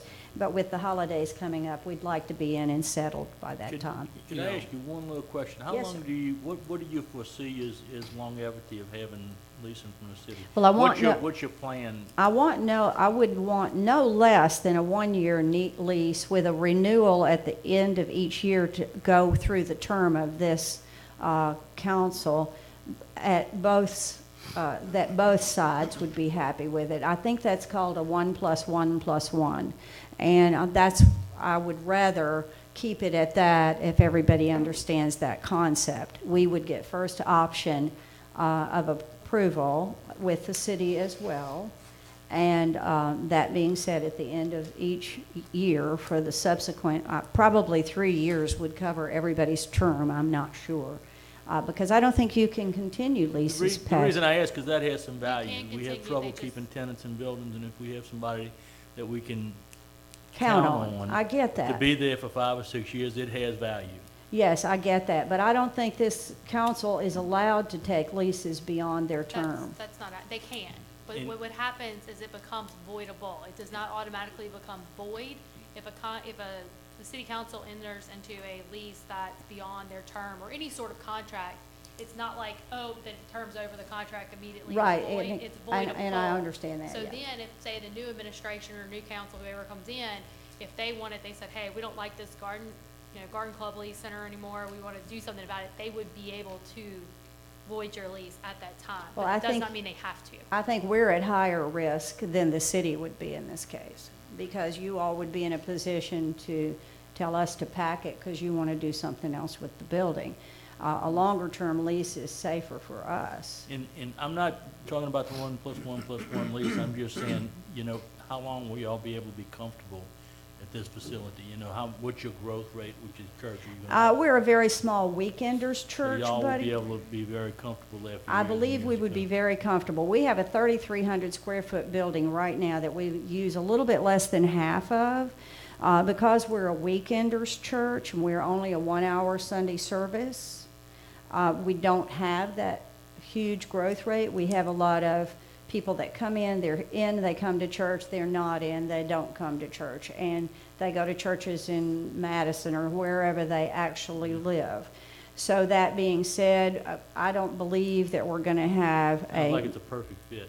it does look like the perfect fit for us, for a small, very intimate, real closely knit group of people that just like to get together because they're Christians and they want to talk about the Lord. And we're not a denomination. We're not even non-denominational. We're interdenominational. All we are is a Bible teaching church. That's it. We get together for an hour. We have a song. I preach the word. I'm the preacher. He's the boss, but I'm the preacher. Hey, boss. He runs everything as far as all the finances and the administration is concerned. I'm 73 years old, buddy. I'm not looking to pastor a big church. I'd like a little church that my little people can come and sit under the word and we can have some Bible studies. And that's my goal. Now, if for some reason it did grow, I wouldn't have a problem going to a Sunday night service, a Sunday morning, Sunday night service, if it became necessary. We'll see what we can do to get you into those new shoes. Thank you. I appreciate that. Thank you for your time, and I'll be in touch with you. Yes, and I'm gonna figure out what Sissy has, because that's what we have to figure out. Our question number 1's FEMA. Question number 2 is whether or not we're using the competitive or the non-competitive method to rent this building. Because if you're using the competitive method, where it's advertised in the paper for 3 weeks, then what you do is you submit a sealed proposal and you submit it on your terms, on your, unless the city confines otherwise. So if you submit a 3-year lease at X amount of dollars for, including whatever, whatever your case may be, that's what it's just almost like a silent auction, so to speak. I mean, you're submitting your proposal, you're submitting your bid and saying this is what it is. If nobody else submits, then Well, I guess some You're the income's only- better than none, right? Right now, it's sitting there unrented. Yes. And, so, I mean, if they go the competitive route, these appraisals, none of that's gonna matter. If that's a they go great the- expense to the If they city. go the non-competitive route where they're saying, we wanna rent to you, and then they're telling me, go figure out how to rent it to her, that's where I have to go in and say, whether or not we're altering some of this as a donation. And or that we're may be using where the your 2 appraisals. 501c3 might come Yes, into. or the 2 appraisals, or, so I need to know, I guess from you guys, do y'all wanna do the competitive route or the non-competitive Do you, route? I think the question, bottom line is, do you want to try to rent to me? Everybody shaking their head, yes? Yes? So is there a motion in that? Do No. they have to make a motion? I don't think we should make a motion. Is that your direction to Ms. Smith, that you do want to try to find a way to rent to our church? If it is, then she now knows her answer. Is that correct? Yeah, and I'll get with Sissy tomorrow and see Okay, what good. exactly has already been. I offered. thank you all very, very much, and you have a very blessed evening. Thank you, Ms. Libby. Yes, Thank you. thank you. All right, next, consent agenda, cash balances. We'd also like to add under three. Mr. Mayor. We'd also like to add under three to the consent agenda from D, the hours reports D through J, Okay, and I and M. We'd like to add it all unless you have questions on the utility rate increase that was proposed doing. If not, we'd like to go ahead and put D through M under the consent agenda for approval. D through M. He's from where? Under 3D, Oh. all the way through M on the consent agenda. Gotcha. Okay, And all that's the past hours. Most of that, the first 6, I think, is the past payroll hour reports that y'all had asked for. The rate increase that was discussed during budget time, sales tax, gaming sales tax, and the Harbor report. Still, I think trying to figure out the new system, how to get them where they need to go. Yeah, so, want to make a motion to approve consent agenda item number 2, A through I. Items on agenda number 3, D through M, as part of consent agenda. Second. any discussion? Vote the motion. Motion passes 6-0. Thank you. Buddy, this individual payroll, this one I think you need to step out on. Yes. Yes, sir.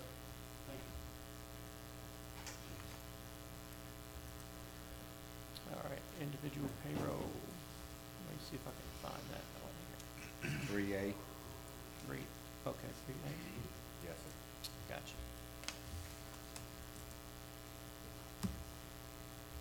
Make a motion to approve payroll dated 9/28/2018 for individual payroll. Second. Vote the motion. Motion passes 5-0.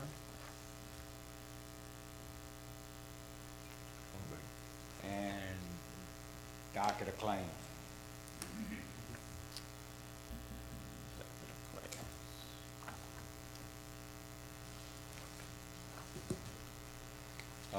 We do have some big items on it. We got some insurance items. We can go through it if need be discussed as we go. All right, page 1.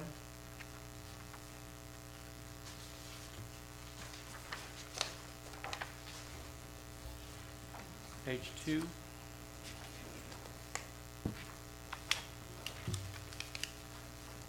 Page 3.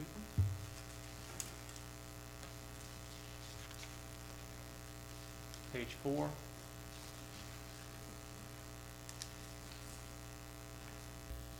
Page 5.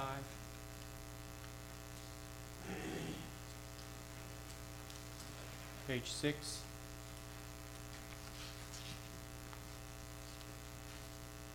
Page 7. Page 8. 9. 10. On the Mississippi State, what is the date for them to provide us the handbook and job descriptions? Does anybody remember? I know they're working on it. They did, handbook should be coming up. They came and did job descriptions for everybody, taking it back, and they're gonna put it together and bring it back for, Okay. to Yeah, I look want to at. say one was 3 months and one was 6 months. Okay, Yeah. I just didn't know what the Yeah. timing was on. All right, Can't remember which, I think the But they handbook was came and 3, did all the interviews with everybody and Good. have the information on the job description. thank you. Page 11. On 11, We keeping the running total on reserve transfer for the DOT projects. We can put it back in there when we get reimbursed, Mayor? Yes, Okay. all that would be reimbursed. You can go back into reserve when we Okay. reimburse from the state. Okay. How long is that gonna take? Usually within 2 weeks of Oh, all okay. paperwork being submitted. Yeah, I'm just worried about cash shortages. Yeah, they're getting low. Page 12. Page 13. So, yeah, like on Timco, is that, I mean, we talked about Timco. Is it, I don't remember seeing them on the docket. Has there been somebody else? I mean, they've done work for us, right? Yes. But I don't, never remember seeing them on the docket. That's the company that does all our equipment repairs and stuff, right? I mean, they're doing building repairs, refrigeration. And we thought we had Mayo that did that, so that's why I was gonna see Well, all I think these. it might be on the big commercial unit. Okay. That's fine, it was just, they're I'll different. get the information sent back Yeah, out. it's good. I don't remember seeing Timco on here. That was How just a did the question. Iberville do? I don't know if that rings. So it's maybe the commercial stuff. Okay, that's fine. Okay. It's just something different, and I hadn't seen it. Just wondered what it was. All right, page 14. I had them marked on mine.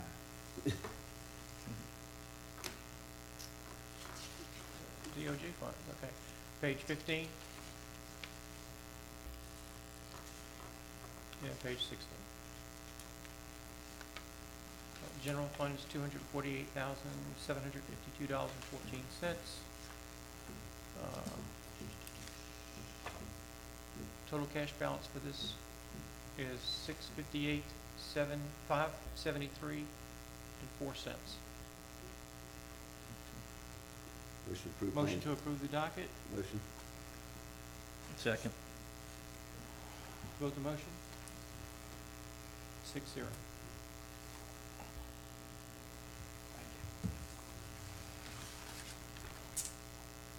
Next on the agenda is accept Wright Ward and Hatton.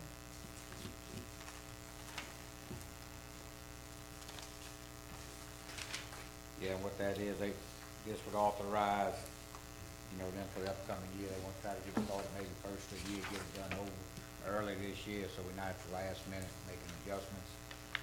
So if we can get that passed Okay. and we can get that signed tonight. All right, motion to accept the engagement letter from Wright, Ward, Hatton, and Gruel engagement letter for 2017, 2018 audit year and execution of the same by the city council and president and mayor. Yeah. Motion. Second. You wanna put the dollar amount? Discussion is, yes, the same amount, $44,500, same as last year. All right. Want to vote the motion? Discuss. Motion passes Lisa, you gotta put 6-0. this as a exhibit?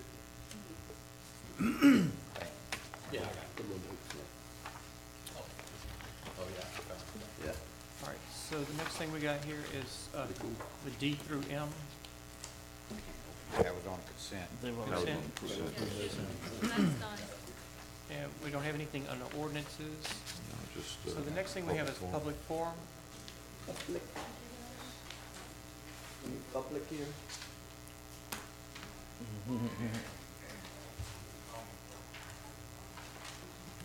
Ray, did you sign this? All right, I just want to make sure. Oh, first on the list, Mr. Ray Murphy.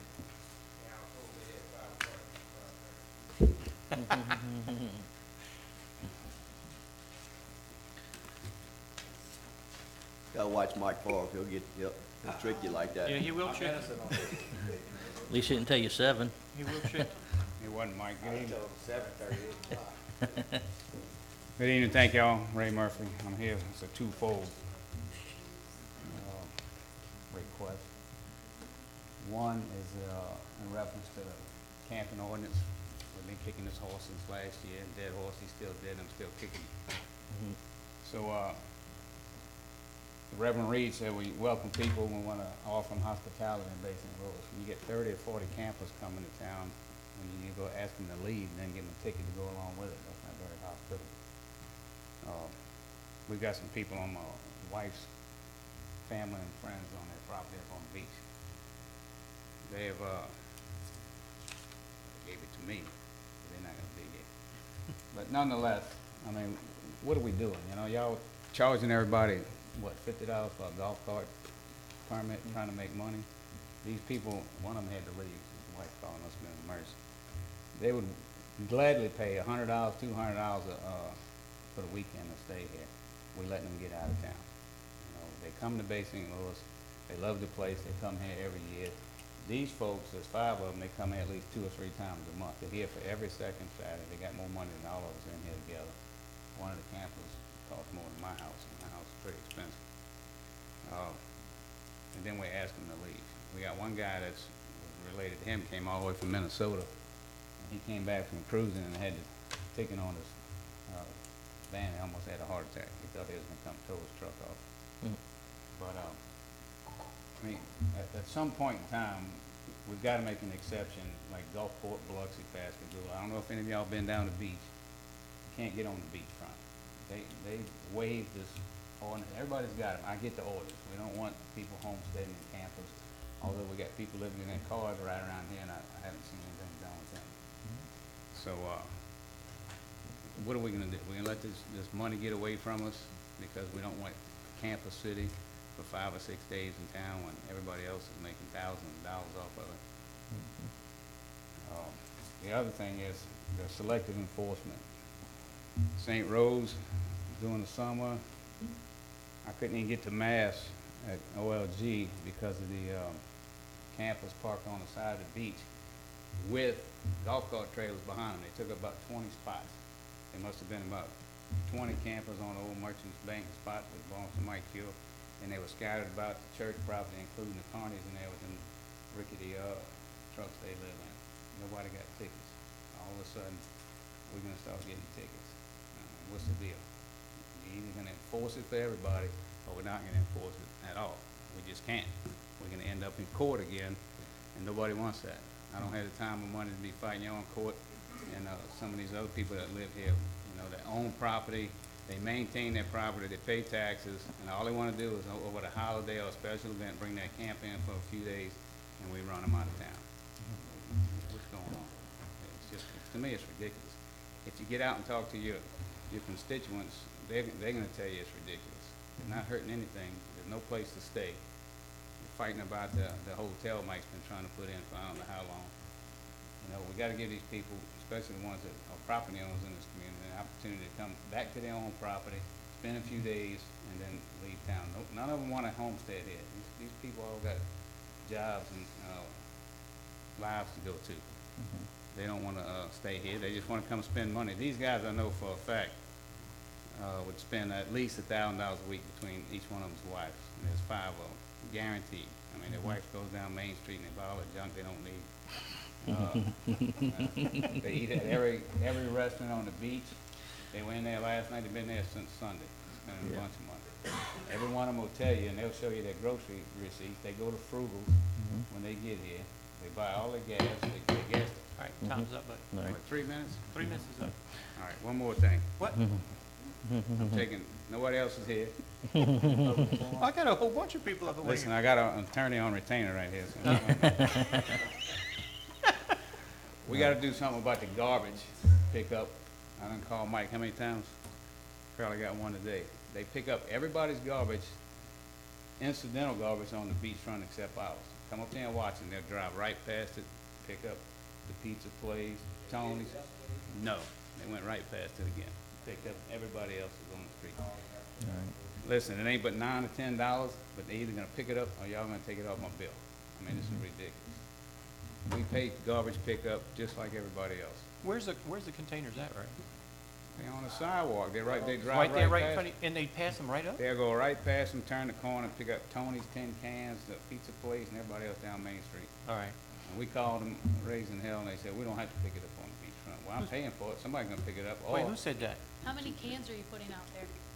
5 or 6 or 7. The pizza place had 10 or 12 the other day. Then Tony drags his excess trash down the street. There's Blind a- Tiger sticks his out there, they pick it up.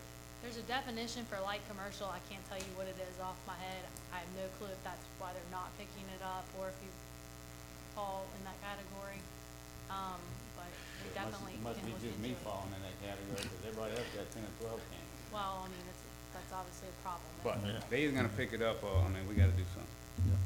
I hate to have to drop 2 or 3 bags off at each one of y'all's house. But I can't leave it out there. Ain't my ward, no. All right, thanks, I'll Ray. bring it to your house. Thank you. Thank you. Murphy, thank you. All right. I guess Mr. Imbernoni's gone. Yes. So,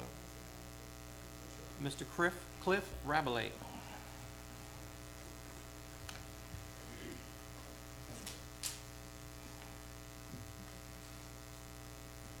Good evening, gentlemen. Cliff Rabelais, 702 3rd Street, and several other properties throughout town. Come this evening because we'll talk about this hotel, which kind of been on the outskirts. I've left y'all alone for a couple of weeks. I know you missed me. It's Cruising Coast Week this week. Matter of fact, tomorrow is when it starts in Bay St. Louis. Last year, we had a false alarm on a hurricane and everybody went home early. That's right. It affected all the merchants and was ran short, and I think you two gentlemen, Mr. Knobloch and Doug Seal, both asked why revenues are down. I said, well, we had one bad weather day at Cruising the Coast and one bad weather day another day. 2 bad days, and the entire tax base that this city depends on was noted as being lower.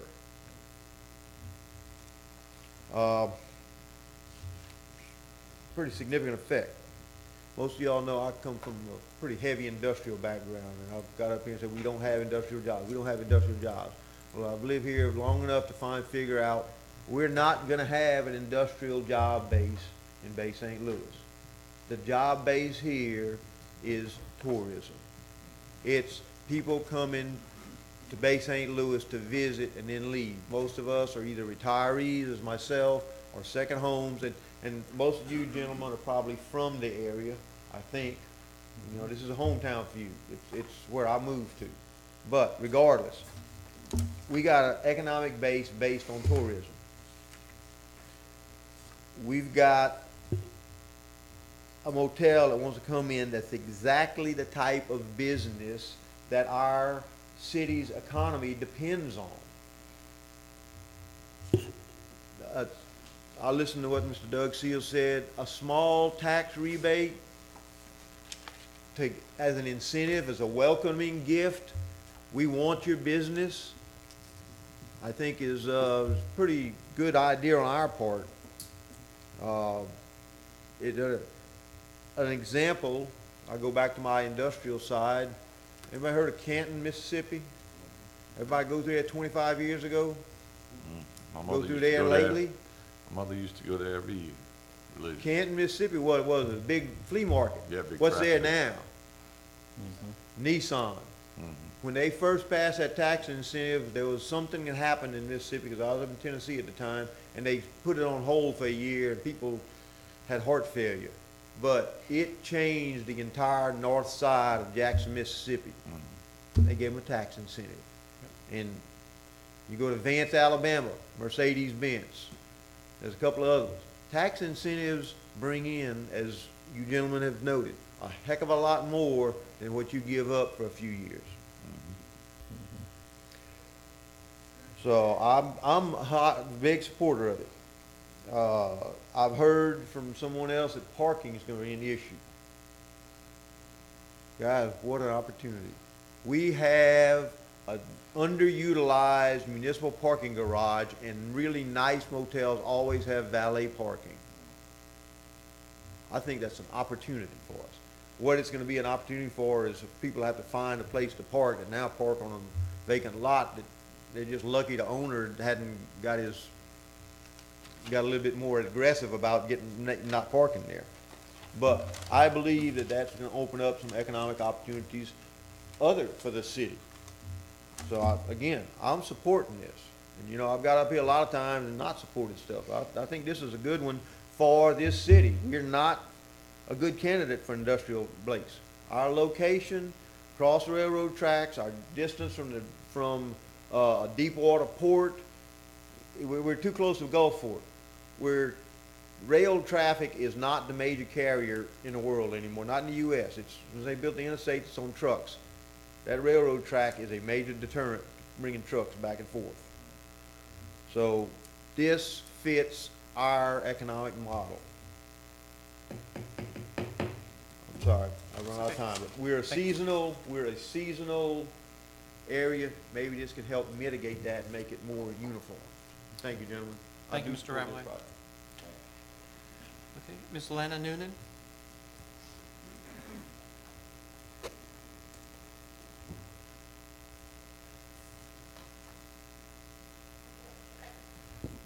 Lana Noonan. Good afternoon, good evening. I see a little ray of sunshine in your tax abatement that, as chairman of the Alliance for Good Government, we're very protective of our educational system here in the city. And the developer of the hotel is not going to get an abatement for school taxes. So that I'm really grateful for. We live in Mississippi where the state will not fully fund education. So our local school districts depend heavily on the ad valorem tax base for local capital improvements, teacher supplements, being able to place teacher assistants in the classrooms, which our new superintendent is doing this now. Our school district recently fell, as reported by the State Department of Education, to a C-rated school district. So we have some serious problems going on here. And we need to protect that ad valorem tax base for our public education. I'm asking tonight that you continue, I don't know if that came from the state, if it was built into the tax abatement legislation, or if it's locally your decision, but either way, I hope you will continue to protect that aspect of tax abatements, that they never include school taxes, because we need our educational system. If you think education's expensive, try ignorance. True. One other thing is I spoke to, let me say this, our biggest employees in the city are, as you well know, we have two of the two largest. Hollywood and the hospital. And your school district. School. It's right up there. A lot of employees in that school district.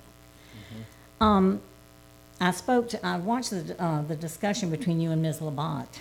In the future, if you have someone that's wanting to use a city facility, and they're a nonprofit, and, you know, I belong to a nonprofit, and, you know, you don't have a lot of money, but you're still trying to do good work in your community, and you don't have a facility that you can make available to them, I referred her to the Yacht Club, because they are now a fraternal and benevolent organization. That is good. So I gave her their phone number and their website. So I am going to ask y'all in the future if you have I mean, the Knights of Peter Claver are a long-standing organization in this community. It's true. They are tantamount to the Knights of Columbus. Yep.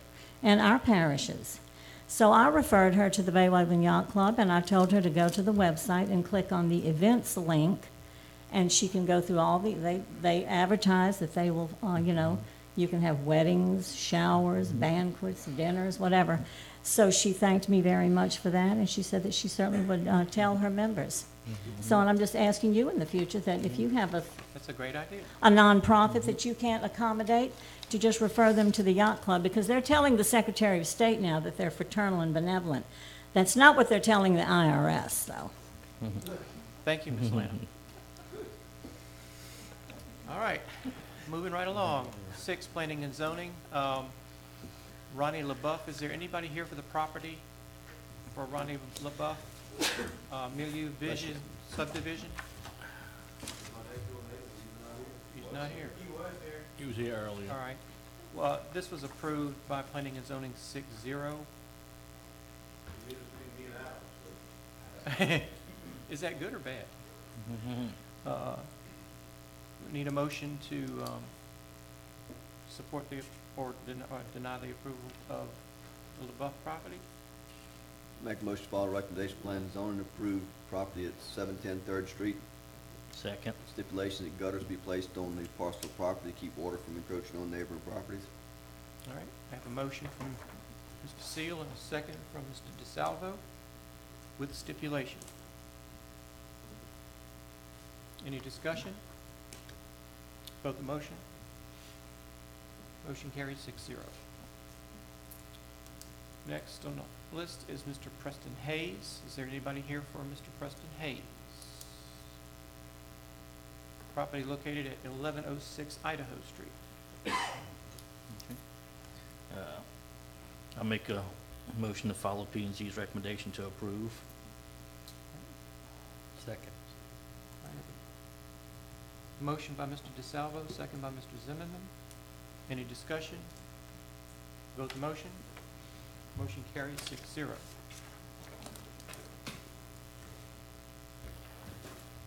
Next on the list is Mr. Harry Fisher. Property is at 146 Main Street. Is anyone here for Mr. Harry Fisher? Do I have a motion?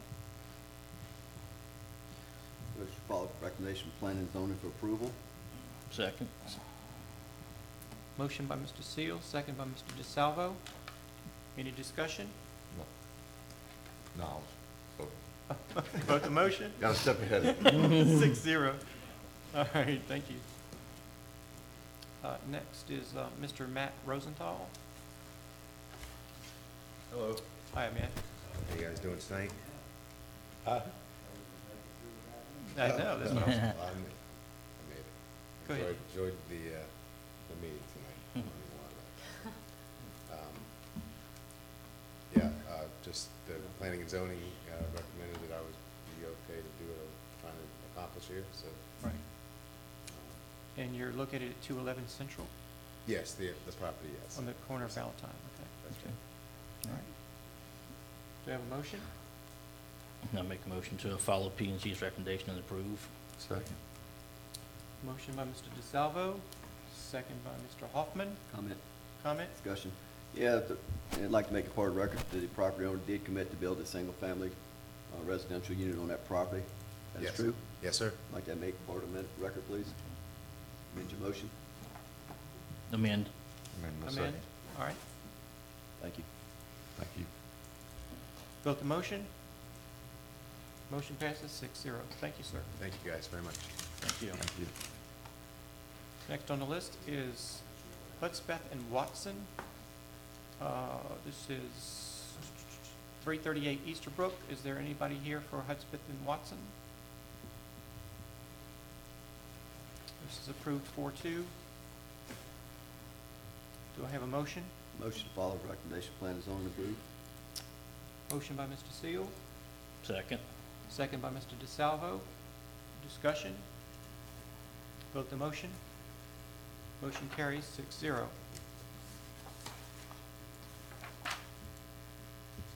Joel Doris. This is located at 3292 Washington Street. Oh, it's tabled? Late. Gotcha. Oh, I see. I'm sorry. All right. Next, city engineer report. Mr. Kenichi. Good evening. We have a brief report, just a few updates for everyone tonight. I want to get on the Public Works side for the utilities. The seminary sinkhole substantially completed. We're working with Public Works on getting that area cleaned up and getting some fill dirt brought in the low spots. So that work will be progressing over the next couple of weeks. I'll be done before cruising. Before cruising? Next year, yes, sir. Next year cruising. Next year. We are waiting on some quotes to clear a path along the ditch through the woods. That area really needs to be cleaned out. That drainage ditch needs to be cleaned out so we can actually get the rest of the water to flow through there. So we should have those quotes tomorrow morning, and then I'll share those with the administration for review. We anticipate that being less than $2,000 for the clearing, just the access path, and then the city can come through and clean out the ditch and regrade it so that it'll drain to the highway crossing. Once all that area is cleaned out, we still need to back up and look at the section from the at Ruella and Seminary Drive and video that area to see if we have any issues with the concrete pipe through that segment. We authorized that last meeting. Right. The timing, I think, will work out well once we start work on these Dunbar Avenue, Sunset to Dunbar sewer line. Perhaps we can see some cost savings on cleaning out or TVing that segment once we're doing that work to repair that line. So we're trying to schedule those two projects together. So y'all gonna send the camera up that new pipe soon? Well, what we'll do is we'll inspect from the intersection of Ruella and Seminary Drive to the new box that was installed to see if we have any slip joints or leaking joints Yeah, or there's a crack lot of joints. mud up in there. Yeah, that's why we need to get that area stabilized to maintain the erosion and the washouts. The next item is the project that y'all have authorized. This is the Sunset Drive to Dunbar Avenue sewer repair. We should have our field work completed by middle of October, and then we can prepare the projects, the construction documents to have that bid out. Of course, that's going to include cleaning that line, TVing the line so we can inspect to be sure that the slip lining option is available. And if we have any point repairs, then we'll have to work those in to the project as well. So that's all included in that project. The next item, we discussed the Dunbar Avenue settlement repair, that we'll inspect that in-house once we can cut that road and actually see how much void, or if we have a void below the road, then we can better determine a repair method for that section. Carroll Avenue Safe Route started last week. Not a lot of progress with the rain, but they are back on site this week and they're working on installing the drainage pipe. They've got 700 feet of the culvert already installed. So I think that's going to move pretty quickly now that we've finally got some dry weather to work in. Again, we have attached to our report for your review and discussion if need be, some costs and some repair areas citywide for drainage. We have this broken down by ward. Not much has changed as far as what we've included. I think it's a pretty comprehensive review of the entire city. There was no field work included in this. It was just visual observations of myself and our staff during heavy rain events so we could get an idea of what exactly is going on or what's not draining in the city. We did discuss the projects along 603 and two crossings at Highway 90 with MDOT.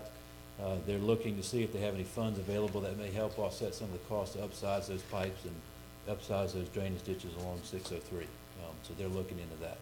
If they don't have any funds available, then we'll back those costs back into this, our overall drainage master plan, and then go from there. We have reached out, or we discussed the CSX rail crossings. I do expect quotes by the 10th. We did add a couple of spots on Reserve Street and that Reserve in Chapman. So we're waiting on those quotes to come back for those repairs as well. So hopefully by the next meeting, we'll be able to present those quotes. So the crossings, I mean, CSX responsible for 50 feet off the They have a crossings? 50-foot right-of-way. So what are they But they're only responsible responsible for about 5 feet from their outside rail. The rest is for the city's responsibility. We did reach out to them to see if we could get any assistance, but they actually never even responded to any of our calls or emails. We met, well, we talked to them the other day, last week, when they was out there. We talked to one of the guys working. He contacted guy over this area, and he's looking at it. We told him, you know, if they not gonna come in and do, we're gonna go ahead and do what we need to do to, especially St. Charles. That's about a 8-10 inch drop off, and I think it's been stayed. When you come across the tracks, you don't see it. Yeah. And you can see where cars are scraping over there. So we're gonna come in, hopefully, maybe this week, and put rocks, crushed concrete on that edge, like over there on Webb Street, to widen that pad and get it. He was okay with it, as long as we don't build up the road coming into the crossing right there, you know, where trains and all that could, you know, into that. But he's okay with us going in there, dressing up the sides of it and everything. The lighting project's progressing well. It's shut down this week. MDOT didn't allow any work on Highway 90 this week with Cruising the Coast, so that contract has been put on hold. But the lights are expected in middle of October. That's really all they have left, is to install those lights. The poles, the light fixtures have already been stocked or stored at the city's yard, so those have already been delivered. Jason, what about all the large outages on 603? We got new lights out there, and there's large sections that are not even lighting up in the night. They're waiting on some bases to put 4 lights back in that has those lights out, so they can put underground splices, I guess the splice boxes in. They'll be buried, and then they'll be able to fix those sections.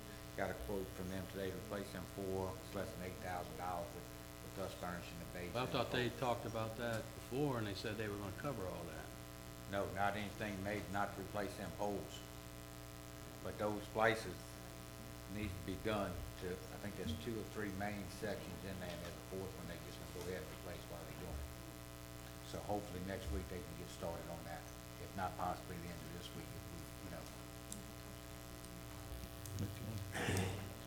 Last item for update is the harbor improvements. We are expecting authorization from the Corps of Engineers for the ramp at the Montlinson, which is part of that project. And then we're also waiting on the final letter of determination from the U.S. Fish and Wildlife Service on the boater infrastructure grant. Mississippi was awarded the funds. There's only one application. Last year that was from Bay St. Louis. We're just waiting on the final letter. They could not officially authorize that until they received the permit for the day pier extension, which we have received already and submitted to the U.S. Fish and Wildlife. So both of those agencies should complete their review of the project, and then we can move towards final design. Once we have the authorization, we'll have about a month left of work to finish up the design, then we can bid that project out and start on the day pier and the ramp and the comfort station. That's all we had, unless there are any other questions. Jason, do we have any more culverts left over that we could maybe help the guy out that was here earlier? That we could. I'm not sure what size he would need. Okay. Probably gonna be at least a 24 or maybe even a 36 if it's that large. Last time I looked at the pipe was probably 8 years ago. Yeah. And it was larger than a 15-inch, I thought. Mhm. It was either 24, I don't think it was 36, it was probably 18 or 24 inch pipe. Yeah. What I Yeah, we'll remember. pull the files on that community center and see exactly what Okay. what happened, what drawings we have, or what easements we have. Thank you very much. Okay. Anybody else? Nope. Any questions? Okay. All right, thank you. Sure. So the next thing we have on the agenda is like Omni Technologies. Council business. What? Well, yeah.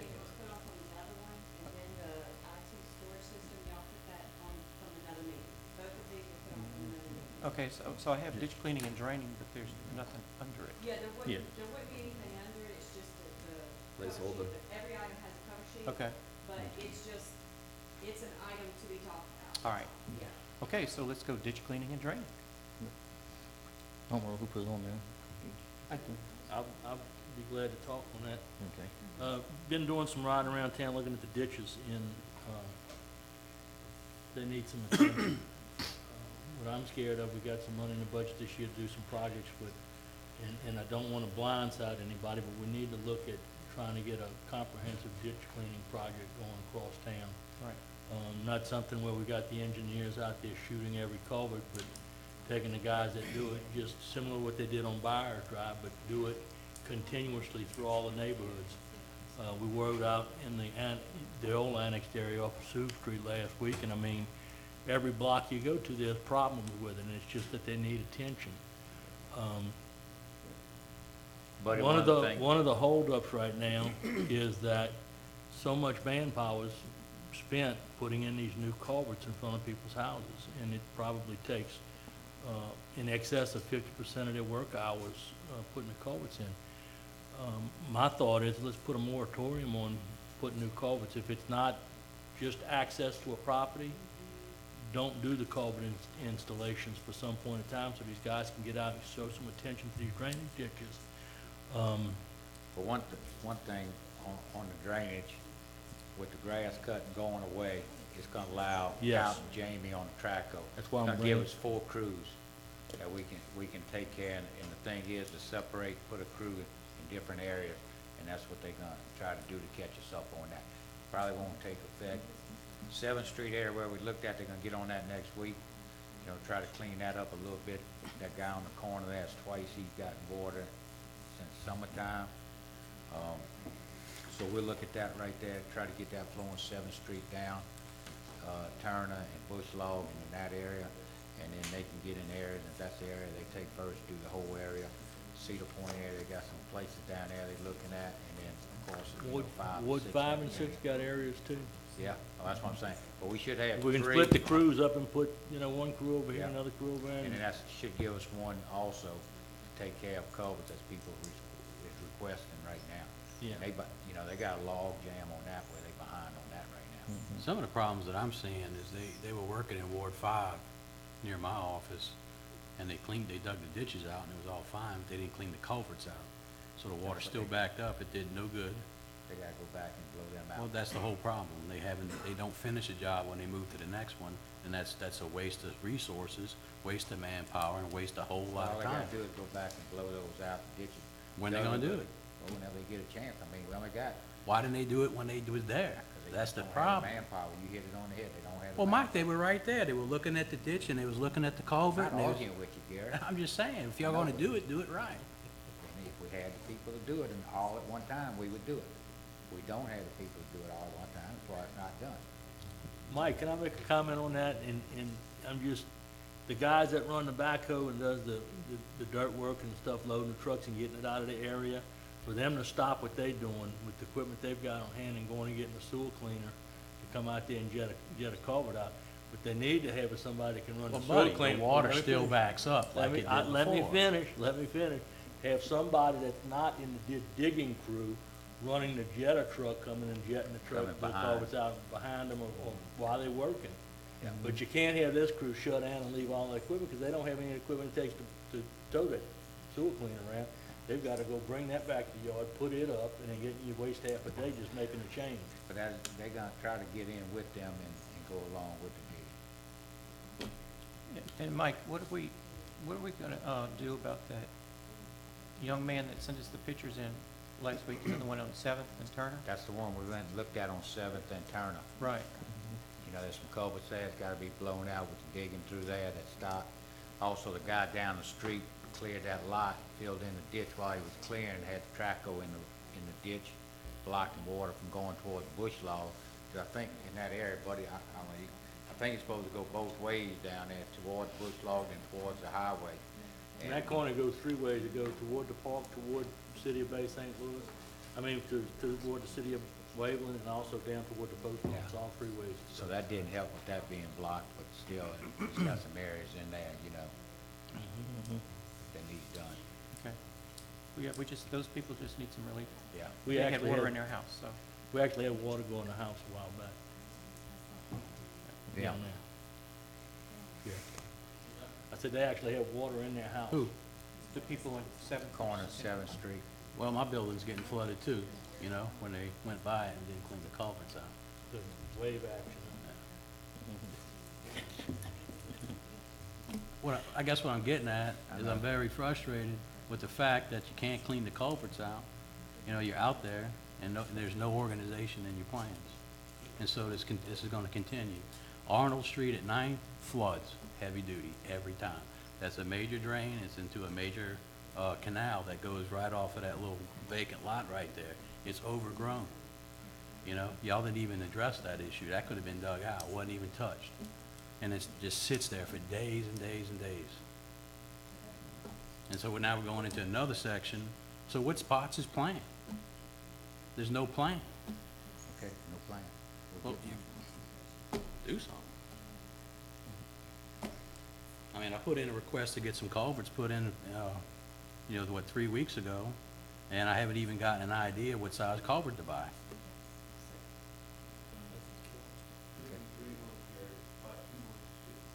Yeah, I mean, you on the list, but you're not gonna jump first. Hey, I get that, Mike, but 3 you know the weeks. whole place is flooding back there. I And when understand you that. got I 10 understand, or but you 15 say you're 3 people weeks and waiting on trucks culvert. back There's there. people out there 2-3 months waiting on culvert.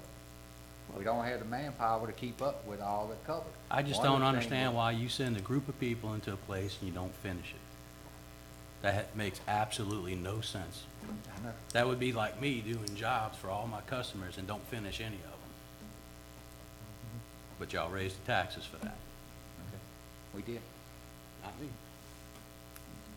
All right, gentlemen, thank you very much for that enlightened statements. All right, next on the agenda is Omni Technologies. Sir?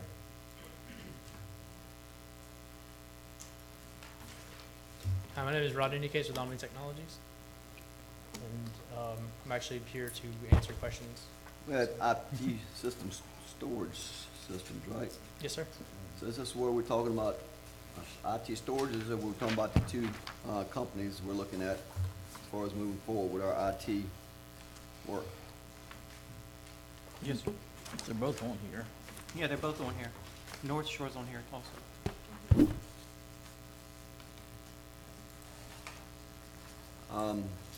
Again, I've done a small amount of hours on hours of in homework.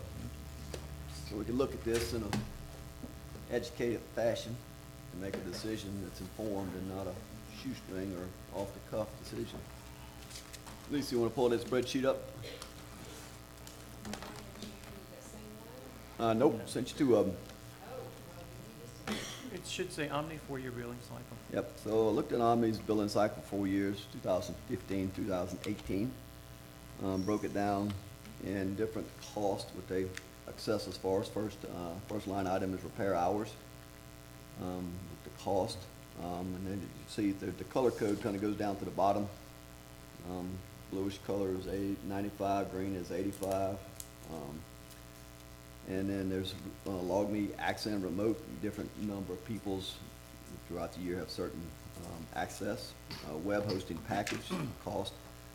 Data storage is a 1, and I put a gig, it's about a gigabyte. You'll see that it was going along pretty good, and then all of a sudden we had a dramatic increase in storage usage, I think, with the police department. Hardware, software, that was mostly software packages that we paid for a monthly premium of $25. Which software, are you talking about, is it for Envelope? Yeah, Is that the Envelope. oh, okay. I mean, say Envelope. Sorry, that's part of the backup solution right, that can yeah. be added to the. So it kind of transposed the totals out there. So in 2015, we averaged 22.5 hours a monthly average of support from the company. Dropped down to 16, averaged 22.3 hours. You can see some exponential cost there. The orange is when we had rate increases across the board on some certain things. And it's when we started charging for mailboxes. Prior to July of 2016, we were not being charged for mailboxes. Why is that? All right, prior to, so when you weren't being charged for mailboxes, it was included as part of your web hosting package. Okay. Those mailboxes are not archived. Okay. And then that's when the state auditors, state IT auditors came down and said, okay, we have to have lifetime Okay, archiving. so we just started archiving in 16. Right, that's Okay. correct. Okay. It had been a recommendation prior to that, but the IT auditors are the ones that officially gave that project steam, if you will. Dropped down to 17, and we only averaged 9.3 hours a month. Cost there, and in 18, we're at 9.2 hours a month, if you spread out the bills proportionally. During also in May 2018, you see our storage go from $548 to over $1,000. And that's when we changed from, 300 gigabytes to 682 and then 778 gig storage, which I think is all police department related. I can actually, yeah, and I can actually tell you exactly what happened here. You had one spike when it went up to around the 300 point. That spike was, and I won't say names here, but it was an investigator that had done, it's called phone dumps. It's an exact image of a phone for investigation purposes. And unbeknownst to him, where he was storing him was part of your selected backup area. There's a separate folder to put stuff in that's not backed up, just for purposes like that. He put it there and it got backed up. And we actually removed that from, we didn't bill you for that because we were able to get it out of there in time. But then later, a lot of other investigator files that were located on former investigator Gary Hudgens' computer were moved into the investigator folder, and everything started to get compiled in that investigator folder so they could unify their access to it. And when I presented it to, I believe it was Chief Freeman at the time, and I could be wrong there, so please don't hold that against me, but when I confronted it to the chief at the time, he said all the investigator data was important and none of it should have been should have been excluded from the backup. So we had little choice but to back up everything in there, and that's, Don Gray has made a lot of efforts in actually cleaning and separating this. And it's not done yet. There's a different path to go down instead of what we were gonna do, which is to try to get it back down to the lower numbers. But truthfully, Chief Freeman was right. All the investigator data is critical. You can't lose it, because even if an investigation's closed, I mean, we know they can be reopened, and you need this data. So that was his opinion. So that's why, that's what's caused it to grow, to answer your question. And I know I kind of went long-winded on that, but it's basically investigator data You're talking every investigation has videos, images, PDFs and scans. I mean, there's tons of data for these. This has nothing to do with the body cams and dash cams. None of that is backed up in this. This is, the standard PD itself uses about 10 gigs for Alert Pro in the backup solution. The rest of it's investigator. So, investigator data, excuse me. So Rodney, is this the same thing that you have on optional services, hosted backup solution, OmniVault 110? No, sir. Per server? That's a different thing. It's a completely different, this solution that you guys have now, you're actually my last customer with it. I'm getting rid of it. It's not a good solution. It's not a good fit for anyone anymore.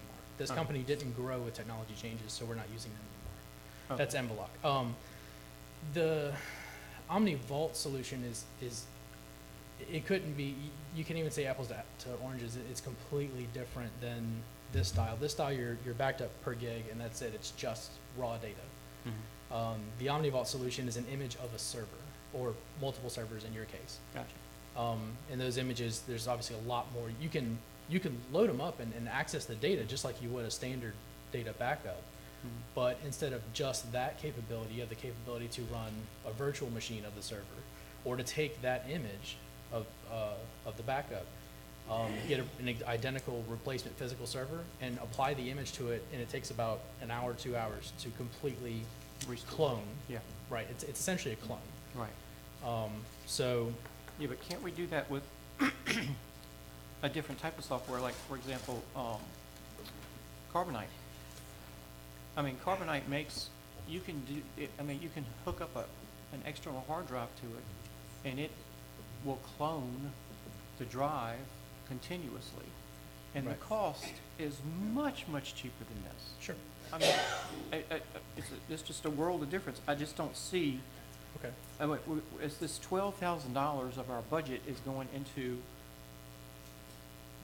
this software to back up the data, when we can be using an alternative solution, which is a fraction of the cost of this. Right, I absolutely agree with you on that front. The So, $12,000 of your budget should absolutely not be going toward backup solutions. So why is it? And why has it been? It's going to it because, well, I mean, to be frank, for about 8 to 10 months now, we've been trying to get the police department and the city hall to allow us to move you away from this. And I know there's been just. Well, why would they need your permission? You just lost me on that one, because you're the IT solution. You should be the one to have moved us away from this 8 to 10 months ago and saved us $8,000. Incorrect. It's absolutely illegal for me to tamper with your data in any way. I'm not going to move your data without permission. I'm not a contracted vendor. See, I think there's a lot of confusion there. I'm not contracted by the city in any way. I'm simply paid per project that the city asked me to do. So how did we get on this solution to start off with? Who suggested this? Not the city. Because I'm assured that none of these councilmen have the IT acumen to be able to know to go to this solution. It would actually be the state IT auditor's office. That's who originally said you need a backup solution. Yeah, but who did they tell that to, and who initiated this, is my question. Well, they proposed it to the council. Yes. The IT auditors gave the presentation to the council. After that, we met with them and said, here's a solution. So who was we? Omni Technologies. Okay, so Omni met with them. We had a meeting with the IT auditors. Right. And because they wanted to interview us because we've been doing your support. And they said, what have you offered as far as a backup solution? Gotcha. And we showed them. So they said, yes, this will suffice for them for the time being, because it was a good fit at the time.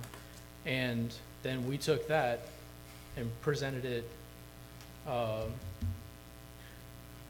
don't want to step on myself here, because I can't remember if we presented it to the council or if we actually just got an approval on a quote. Right. And see, that's what my fear is, that this was presented to the council, and like I said, one more time, that they don't have the IT acumen to know what this really is, because they don't know IT jargon, they don't understand how the terminology works. So when you present this to them and you charge them $1,000 a month, I mean, I can get 2 terabyte storage per month for like $9, $9.99. Right now, we're getting charged $1,000 for less than 800 meg. Right. That is so bizarre. I mean, that is like, that's like a, I mean, well, you think about $9.99 a month, and you're looking at $1,000 bill. Man, Sure. that's- And I'm not trying to argue or disagree on that point at all. I No, think no, you're we're not. absolutely right. You guys have not, you guys shouldn't have been paying this for this price. But I'd like to for say something too At on least this. 8 to 10 months now. You said for the last 8, 10 months, you came to us saying, you know, you could, not one time have you come to me or that I know of anyone else that, you know, hey, I can go from $1,000 to $9.99 or nothing Right. like that on this Talk about proposal grab. until we I mean, seen these it's common latest sense. offers that came out when we asked for, you know, monthly fees or whatever. That's the only time I've seen it. But you stated for the last 10 months, you've been trying to get us, and I'm not aware of that, and I don't know if anybody in that department's aware that you could save us $1,000 a month. So I'd like to just put that on the record to straighten that comment you made out. Okay, I mean, I actually did it here at a council meeting, and I mean, I can pull my records for it and present it to show you, but I actually did it here. If you guys remember when we did the, when you initially took office as the new council, I did an onboarding meeting with the council to update you on the state of your information technology services. And during that meeting, I brought up that along with other points. Now, then I may have brought it up as there is a better solution Right. as opposed to cheaper because it wasn't as high as it is now. Right, well, But I've had 3 meetings with Chief Gary And you Poncho. might have, but no time did you tell me or anyone I know of that you could go from $1,000 to $9 a month. right, no, You know, Well, and I've Larry's had 3 correct, Larry is correct in saying, you know, most of us don't know the odds and, you know, yeah, in the and outs ins and of outs this. of the IT community, right. But I think if you could have saved us $1,000 a month, it should have been flat out said, hey, I can save you $1,000 a month. Right. And no time am I aware that was ever said. And Rodney, it's not, we're not trying to disabuse you. What we're trying to tell you is at the very beginning, when we first took office here, none of us, including myself, were aware of the going from 300 to 800 and then where this storage solution was and what it was covering. We didn't have a breakdown of that, you understand? So we were unaware of this. Then when it was brought to my attention, I was like through the ceiling when I saw it. Because to be quite honest with you, I just think this is just way off on the left and $1,000 a month for that little bit of storage. Well, it's only been for the last 2 months, May and July. May through July is the only 2 months that we were charging the 778 and the 684. Previous months were, 548, 551, 546, then 649, 645, where you're talking about the storage, but before that was 369, just flat across the board. Storage went from 365, 341, then it jumps to 682, 778. That's where you get your $1,000 bills. That was in May and July bills. Right. As audited. But prior to that, you shouldn't have been charged that much for that. You follow what I'm saying? Yeah, because in I 2000. mean, think about it. 2 terabytes for $9.99. In 16, we was at $60. Right. September 16, we was at 103.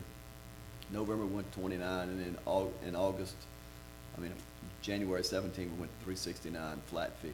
Looks like across the board for 250 meg of storage, maybe, or something we was buying. Was it 1.5 terabytes? No, that was 246.64 gigabytes, 264 gigabytes. I'm sorry. So it's probably 250 gigabytes. Yeah, 300 gigabytes Whatever. for 369. Yeah, flat. I have to tell you, that's ridiculous. I don't know that. Well, I'm telling you, It I'm is. telling you now. Yeah. It is ridiculous. So, yes, so, I mean, So the statement in because question I is know just as an IT guy, I can go out there and I can ensure, because I do doctor's offices with HIPAA, and you can get the Carbonite with an instant online backup, total clone instantly for $100 and something for a year. I mean, Okay. and here you're looking at charging the city it's just an exorbitant Right, so amount of money. That's all I'm we're saying. jumping topics before I got to answer the first question. So Carbonite was the I'm original sorry. question Yeah, in here. that's just an example. And I'll use that one as an example because it's a fair enough one as any others.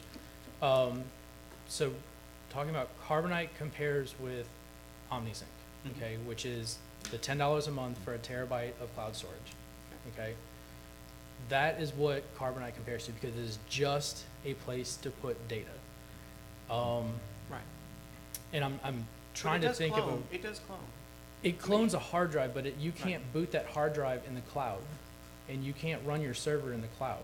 You wouldn't need to, Rodney, if you have a RAID 4 and you've got Okay. 4 hard drives, and all you have to do is pull the drive out and All right. plug it in. Real life situation. In 2015, the server here physically failed. That's when the city finally approved us to put in a new city hall server. All city utility collections were completely down for about 2 months while we waited on a new server to arrive and to load it up with all of your data that we were able to pull together. At the time, no approvals were done for any backup solutions. No one had approved our quote, which had, now this is, excuse me, not 2015, this was back in Foresight, when I worked for Foresight, Yes. doing the work here. So that would have been 2012, actually. So, and that's 2 months waiting on the server. You had your data backed up onto a hard drive. You had all of your data. But what you needed was a server to load a program that could interpret the data, which in this case, I'm talking about ENCODE in the SQL database. So you were down for 2 months, and you made the papers twice about that situation. So it was a big deal, and that's what I'm saying. It's apples to apples, or it's not apples to apples to compare. I understand.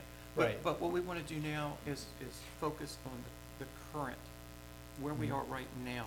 Okay. I'm not concerned about the past, because that is exactly what it is. We have to look at the situation where we are now. And again, not to disabuse you, not to put you down or anything, but I gotta tell you, $1,000.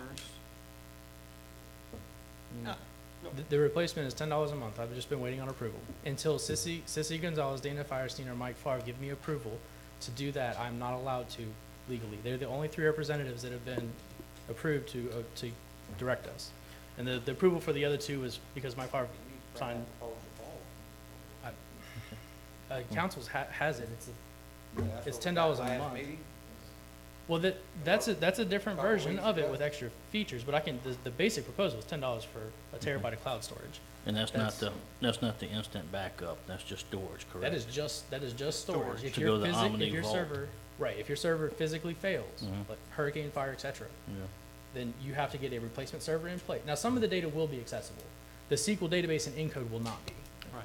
So that's, Well, some of it might be. I will tell you now, when January comes, ENCODE is going cloud. Okay. So practically Oh, everything they all do right. here, and so that what you're talking about should never happen ever again. Right. Oh, well, Because and they're that's gonna news be- to me. I they're gonna haven't be heard on- that. yeah, it's the new ENCODE is coming in. It's not even, I know right now ARM they're on version 9, and it's like Okay. version 2018. a whole We're different not ballgame. mixing the RMS and ENCODE, right?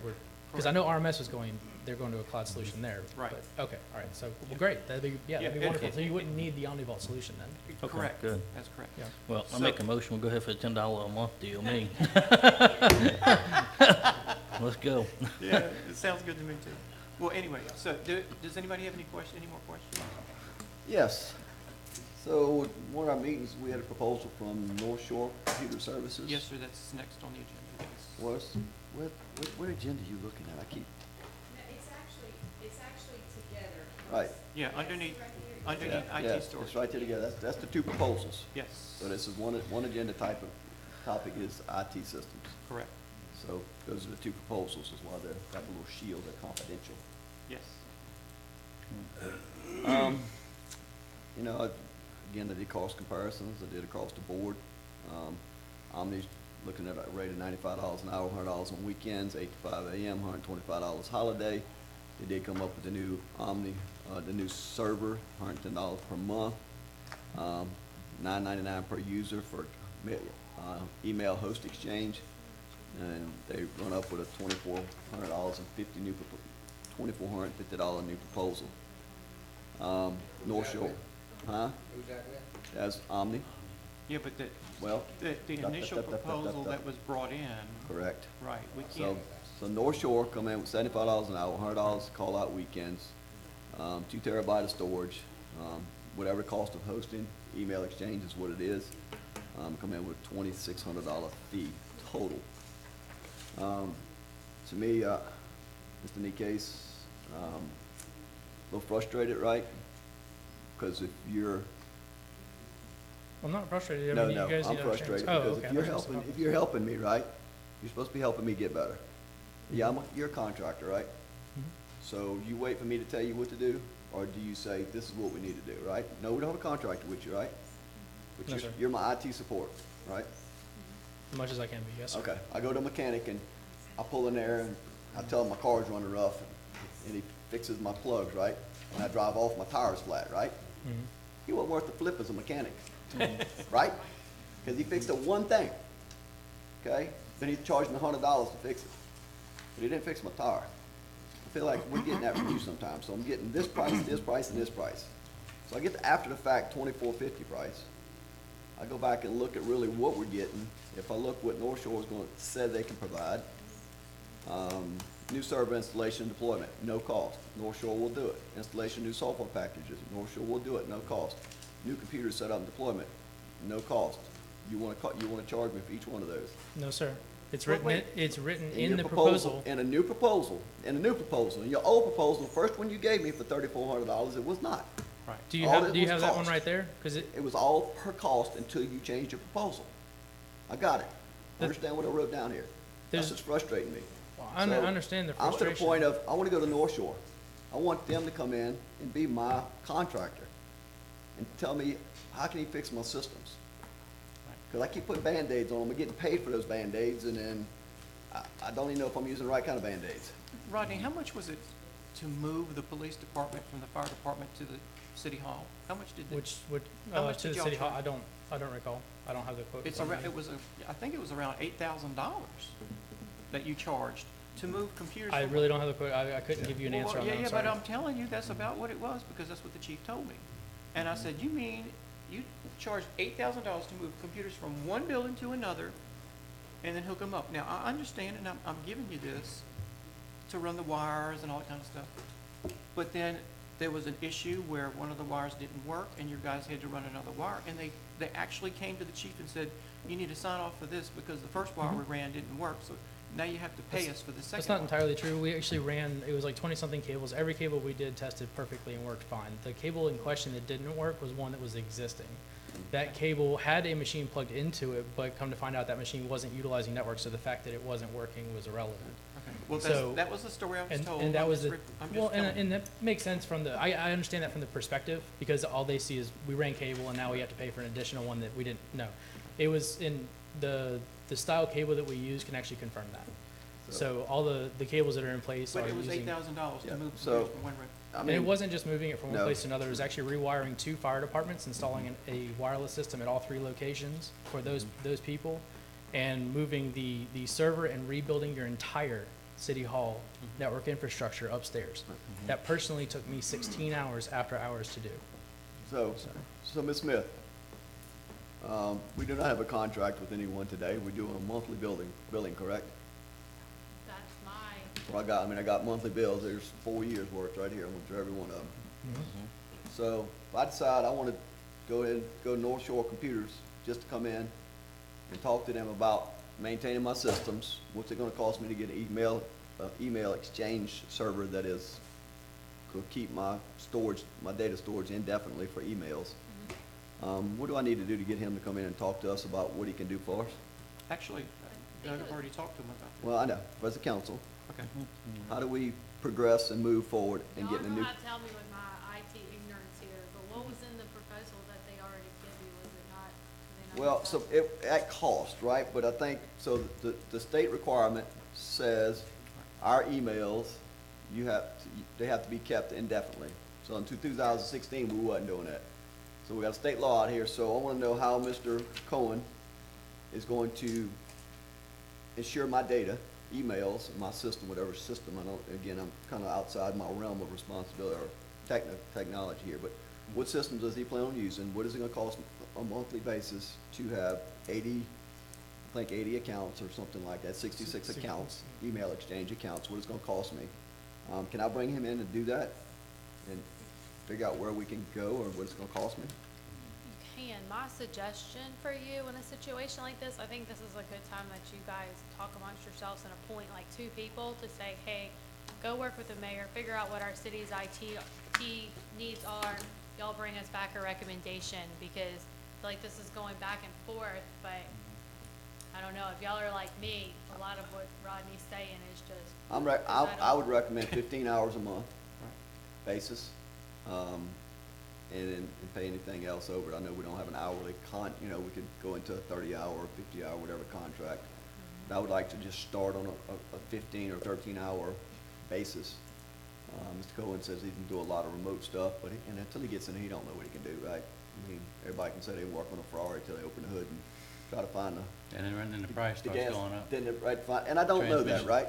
right? I don't know that, but I know I'm frustrated. I think we're paying a lot of money for a lot of stuff. After I look at these bills, we're coming here, we got, if you notice the blues are $95. The greens are $85, so we kind of switch back and forth between the blues and the greens, and I don't know why. But I'm sure it's I can actually explain that. technology or technician cost or whatever. No, it's actually not. It's because during the last council, and I never made this publicly aware, but Mike DiNardo, Don Rafferty, and Les Fillingame actually approached us, and prior to this, the council erroneously signed a contract for us, and I know the council can't actually, as we learned, the council can't actually sign a contract for a contractor.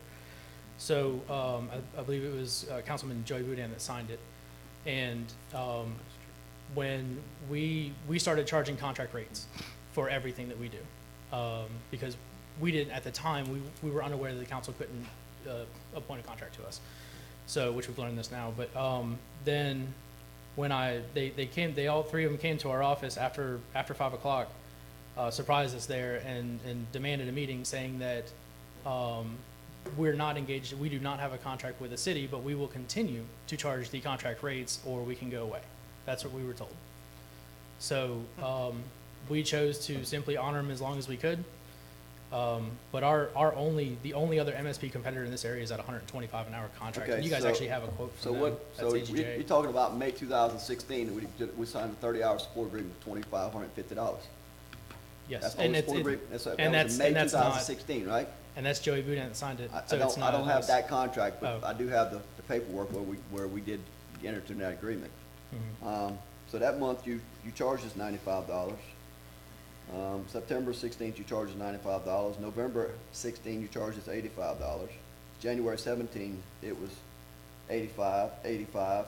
Then March of 17, it's $95. Right. April 17, it's $85. So it's back and forth, and there's no contract. There's nothing I can see on here from a technical standpoint why I got a $10 difference month to month.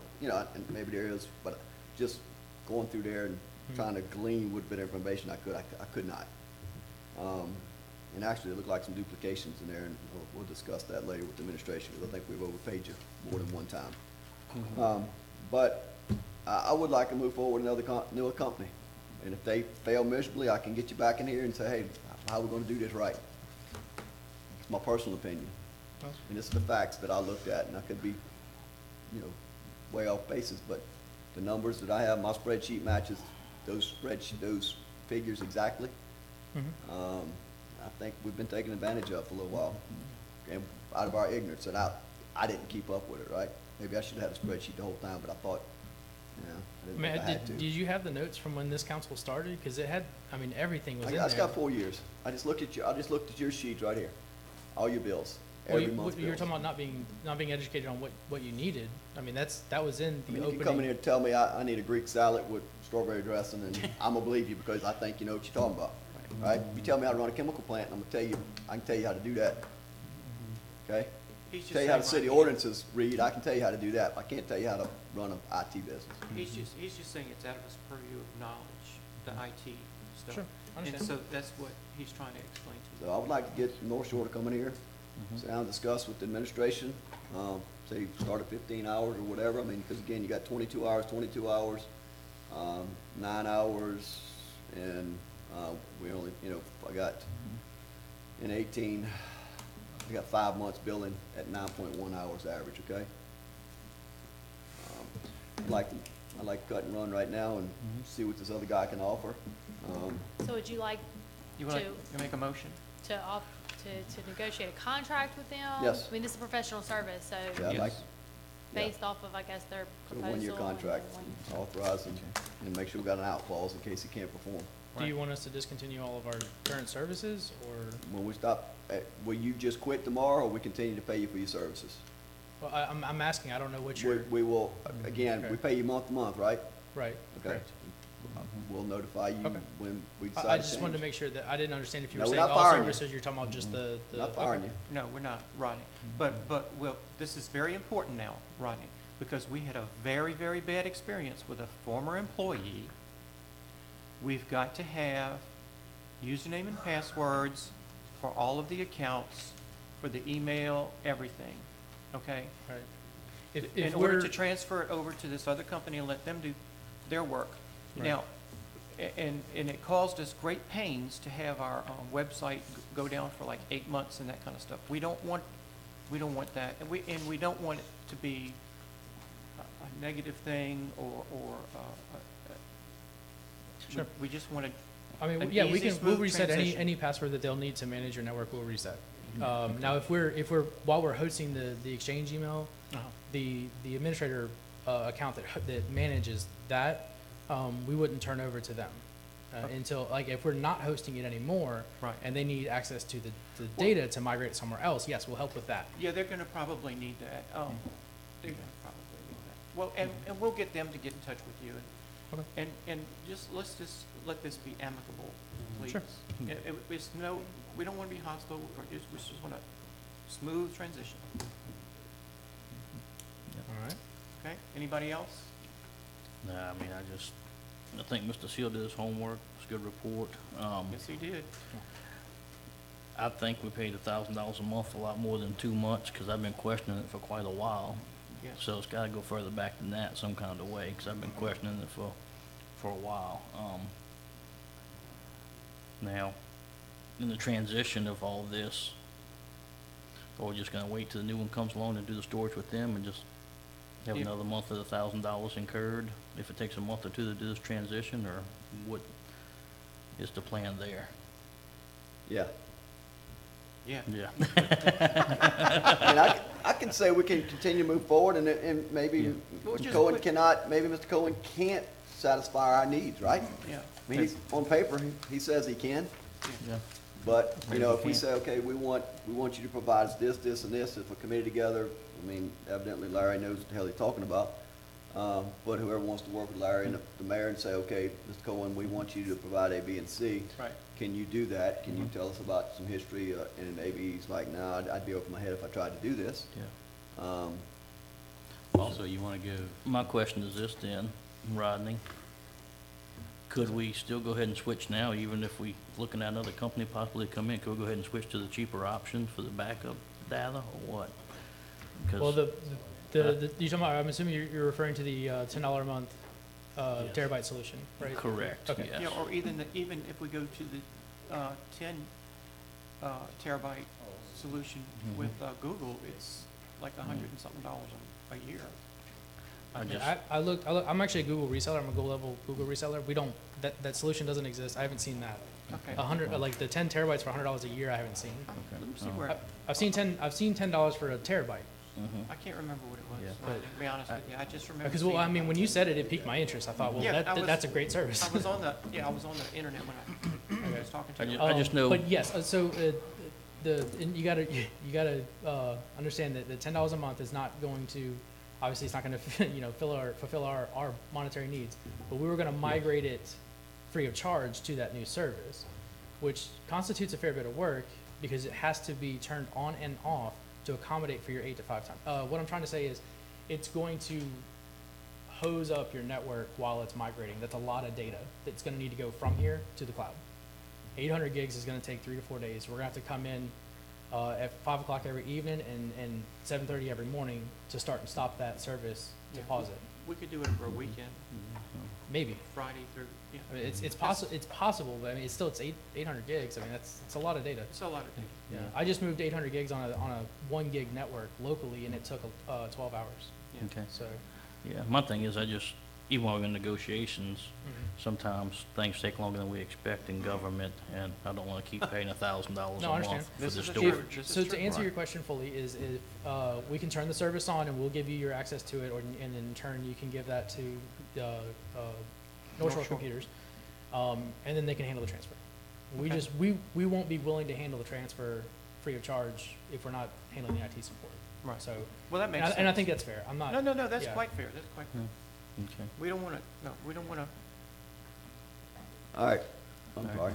all right? Let's go. So, we should need to set up a committee to talk about this, with the mayor and move forward, with North Shore Computers, just talk about if they can support our systems, understand it. We have Omni's proposal.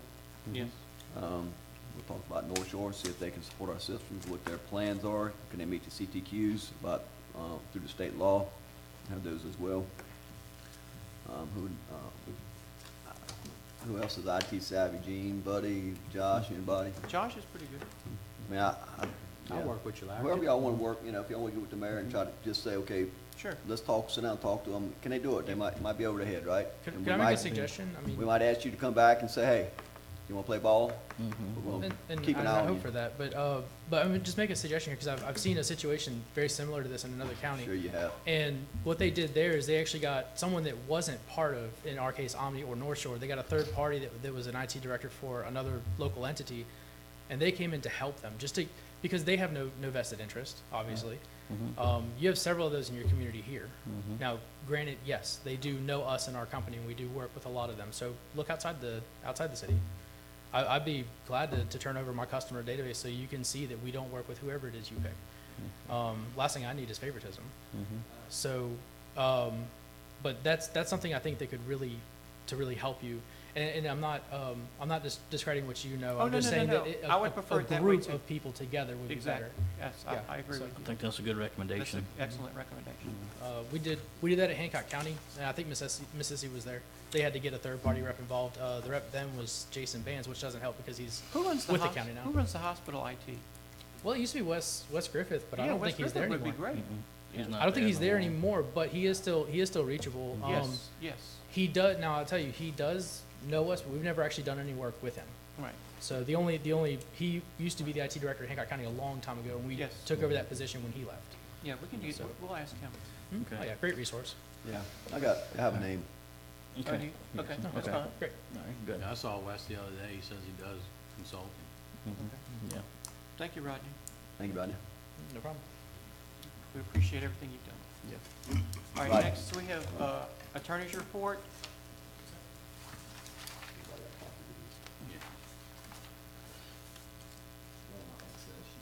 Well, other council business, old, new? Oh, well, I don't have that on here. Yeah, you just go down each council member, Oh, council member, old new business? Yeah. Mm-hmm. All right. All right, let's do that first. Council Council old business. new business. Council old and new business. Okay. I should do some. Mr. DeSalvo? I'll start. Campers, I think that's something we need to look at and try to come up with a solution possibly. I don't know. Whether it's a permit fee and have them sign the waiver, if it's not going by the date of the expiration of the permit, that it will be towed at the owner's expense and they have to go retrieve it from a tow yard, whoever's on rotation. That way we have some teeth in the law and we not just give them permission with no backbone, because a lot of times we pass stuff and have no teeth in it. They're So, gonna wear you out out there, buddy. oh yeah. So We just got them all out there, all gonna be back in there. I meant for like 3 or 4 times a year for certain holidays, Yeah, possibly like look 4th of at it. July and Yeah. cruising. Because I What mean, trailers was Ray talking about? I'm sorry. What trailers was Ray talking Are about? the ones he was I don't complaining know about? exactly which one she was. They were just parked on the side of the road? No, back in the back. Goes on family land. Right. I don't know what he was talking about for a crab. Well, I do. There were several campers that had trailers behind them that they would actually haul their golf carts on. And they would take up like 4 or 5 spaces parking right in front of OLG Church. And the same people actually have a recurring problem with this because I've seen them parking in downtown. I've seen, you know, they parked one time on Washington, at the end of Washington, and then got off the golf cart. Well, there's a big sign there in Washington says you cannot park RVs here, blah, blah, blah, blah, blah.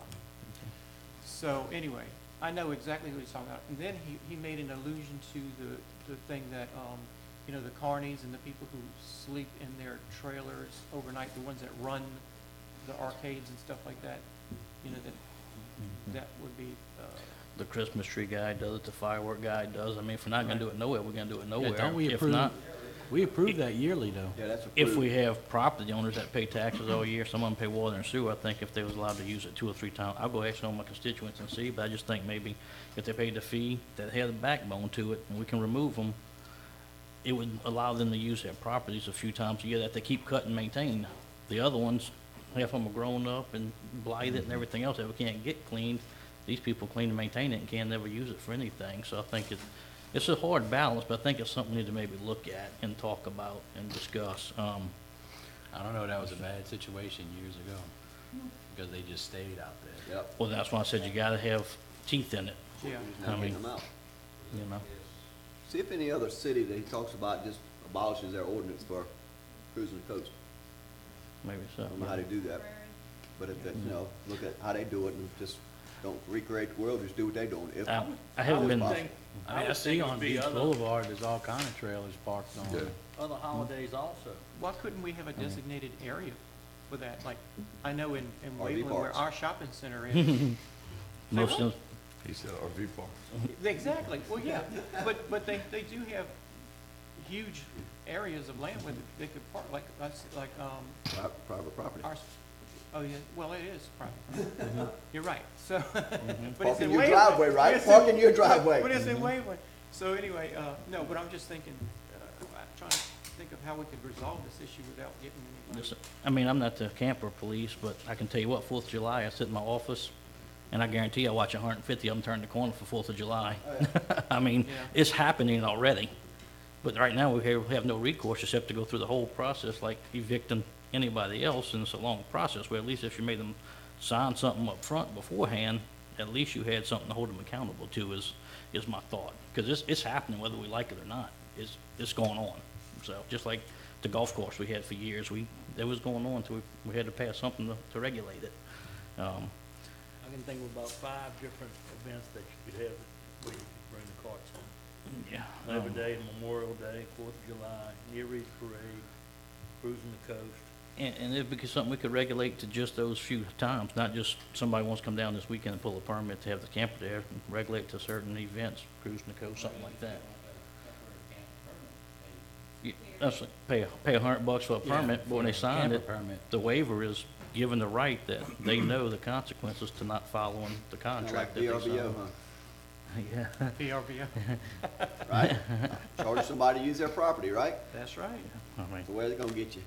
Yep. It's not by ordinance, not by floodplain. Yeah. By floodplain, you can't have campers in your area. Well, that's true. So, and 90% of the city's in floodplain. I forgot, that's Yep. So true. what do? I mean, you just not have you got rules, right? Oh, yeah. I understand it, it's your property. Right. And, yeah, you enjoyment, but, you know, what's the balance? You're not gonna make, it's like VRBO, you're not making enough money to pay No. somebody to go out and police it. Tell y'all that. Nope. These campers, it's gonna cost you money, having Don running around trying to get freaking campers moved all the time. I just, Yep. Mr. President? Yes, sir. Just because it happened this week, Cliff Ravelli, 702 3rd Street. I do have some property for sale out on Texas Street. And I had people that, with a realtor, wanted to buy the property with the intent of putting a camper there and then staying there on weekends when they would come, and then they would build a house and they'd build it as they go. And I said, that's not gonna fly, guys. No. Gary, y'all were here long before I came here. And yes, when I first started looking at Bay St. Louis back in about '06, '07, you know, so a lot of things have been cleaned up. Mother Nature took care of that. But there's still, particularly in Warren, when you tell people you're looking out in Shoreline Park, it's like, ooh. You know, it still carries a little bit of that stigma, as you know, Josh. Oh, yeah. But it's cleaned up significantly. We still have a few trailers up there on stilts, not many. It's a double-edged sword, guys.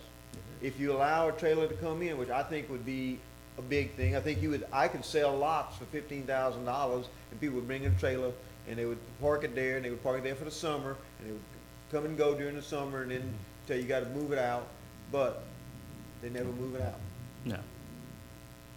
They never move it out. I mean, Then you wouldn't build that $500,000 house next door, right? That's right. You got campers, it's a Well, summertime that- camper lot. The low end is about The RV lot. Yeah, you got an RV lot. You got an Because RV lot. the issue is either if you're gonna allow them, you gotta allow them. If you're not gonna allow them, it's a tough one to go.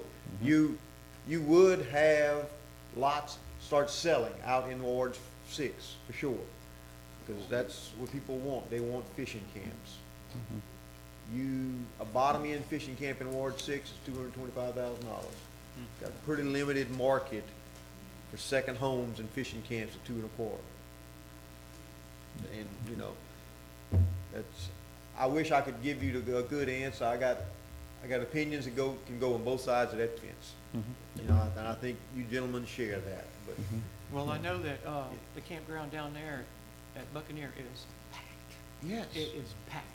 And the ones in Gulfport, right next to the We hospital. approved the camper site on Chapman Road, and nothing's ever happened. Nothing's ever happened. The guy Tuesday night didn't show up for P and Z on time. He must put campers out there in Washington.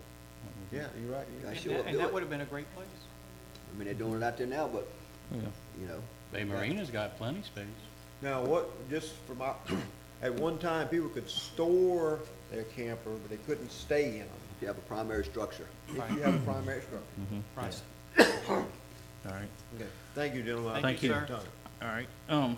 Other things just for discussion too is, a AR or accounts receivable report. We never get that. We get accounts payable through the docket and all, but we never know what money really comes into the city. And I think to really truly be fiscally responsible, we kind of need to know both sides. And I'm not insinuating anything here, but I know in the past y'all had money come in for light poles that never got replaced. We have no clue what goes into the general fund. We just know a balance and what we pay out of it. I mean, I don't know how they make their deposits and if we could possibly think about creating a report to where Actually, the we could see auditor what's said- coming in. The auditor said that each department should be giving us a monthly AR report. That's correct. I wasn't at And the they- meeting, I didn't even know that, so, Yeah, but it's that- just something they I've been thinking They about. recommended that, we actually haven't sat down and talked about it. It does- Okay. It did come up. All right, I just. All we gotta do is vote on it, and then they have to do it. Okay, I just know looking at everything, and anytime we spend money and we wonder where it came from, they say, well, y'all spent it, so we need to know what money we spending if we spending it. That's all I got. All right, Well, thank you. also, you know, Jimmy Ladner's office puts out a spreadsheet on how much the ad valorem taxes that come in, and when we get them. Okay. Mr. Zimmerman? Have a couple of stress. The crews are doing some work cleaning the gutters out on the highway. If there's any way we could do Longfellow Drive and Drinkwater Drive, cleaning out the gutters. If we had the sweep truck, we'd be able to do it with that, but we still don't have it yet. But those two roads are very deplorable with the grass growing over the side of the curb. Been weed eater, but all the dead grass in there just sitting in the curb line.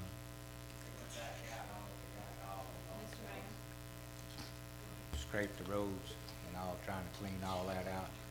I'm not sure if they finished Longfellow or not on that. All right, I'll go look at it in the morning. Thank you, Mike. Mr. Hoffman? Well, I would just say, on behalf of Ward 2, we're very glad to have the cruisers here and welcome to town. Kicks off tomorrow and goes through Saturday, so hopefully we don't turn them away too much like Mr. Ray was talking about. And they come back year after year. Love to have them here, and I'm glad to accommodate their needs as much as we possibly can as a city. Thank you, That's sir. all I have. Mr. Seal? Mayor, I just sent you an email about where we stand on tennis court use. Yes. Yes. I got your email. Still waiting to hear from school. I don't know if Heather's heard What anything. can we do? from I mean, Ronnie. We pushed the envelope, I mean, It's been, I don't know, it's been brought up. 3 months since we've been in a meeting. Yep. Waiting on them to come back with what's needed. So unfortunately, it's their property, so we're kind of just out there. All right, tourism agreement, we found a tourism agreement? Lisa doesn't think, I told, you don't know the name of that, is it the Hancock County Tourism or is it the West Coast? She's looked tourism and hasn't been able to find anything. I'm thinking we probably don't have anything. We move forward and see if we can draft an agreement so we set some guidelines, stipulations on the use of the property. Yeah. Mayor, do you wanna, get Sissy or somebody to call over there just to make sure they don't have something, see if they have anything? That we don't need to We'll backtrack call and before see. we. Might be Monday after cruising before she gets Oh, back in yeah. over there. Yeah, I That's understand fine. that for sure. And the grass cutting contract, did we formalize that? It's in the process right now. The guy actually sent me a template today, this morning, and I sent it back and kind of said I need a little bit more than this. So he's supposed to, hopefully within the next day or two, we'll have it, so we can have it actually formalized on the next agenda. Thank you. You're welcome. Anything else? Just a couple follow-up things. Y'all got the hot patch machine working again and filled a little patch over there on St. Charles, Mike? Mm-hmm. They had it going, last week, get some patching around. Y'all still got some more of that stuff? Now they gotta go get some more. And I noticed that, they did a good job cutting the grass on Central and all, opened it up. A lot of people were complaining about the Yes. high weeds and things. It looks really good. I sent you a message on that the other day. Yeah. Cary And, Court, we need to get that patched on Cary Court. Cary Court. Did they not? Huh? They may have ran out before they got Cary Court. Okay. And I think they got another hole over there by the duck pond. You They know, got when they that. cut that, they Yeah. got that one. They do. By the two houses? Yeah. They Yes. got that. And other than that, the new coffee house is open, PJ's Coffee. Oh, yeah, PJ's, Yeah. the creamery was This open. weekend, I think, for Creo Creamery? No, they actually got the ice cream in today. They'll be open Might be tomorrow. tomorrow. Yeah. That's cool. And, Progress. actually, we do need a stop sign of train tracks behind City Park there. Coming, by those two houses by the Yes. duck pond. Yeah. That stop sign before the railroad tracks is missing right behind the park. Yes. He's Noticed on, that he's on yesterday. the signs and all. They took a lot when they put the crossing on stuff. Right. Did they put crossings there? I don't think there's crossing gates there. Yeah, there's crossing there. By McDonald's, behind Old City Park, yeah. Okay. Yeah.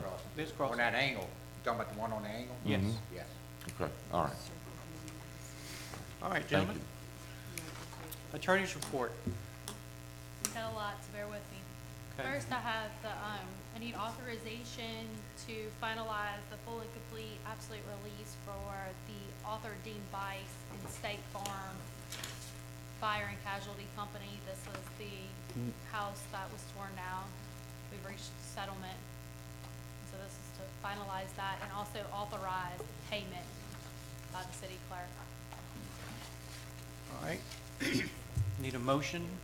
Make a motion to authorize the full and final settlement, complete absolute release, and full payment in full, based on the amount agreed to in the settlement. Motion by Mr. Hoffman, Discussion. second by Mr. Where's the money Can gonna you- come yeah. from? Can you add that we agreed, I think, take it out of utility capital maintenance fund? Okay. Can you add that to you? Yes. Yeah, we don't have enough funds in the municipal reserve. Motion as amended to take it out of the capital, Got a year to pay it back. Utility capital utility maintenance capital maintenance fund due to be paid back. On the first check, Uh, you gotta designate a check on one of them. I'd say It's gotta probably be the paid second back check. before the first, before a year's out. Yeah, Right. you gotta use. Before we got till the year's out, but also we have to go back and see what, amend the budget, see where we're gonna get it from. We'll just have to put less in the reserve this year. And what we said we would do, we'll find some other place where we're gonna come up with this money from, out of the general fund. So we can give us to the next meeting to say when we can pay it back, and I want to go from there.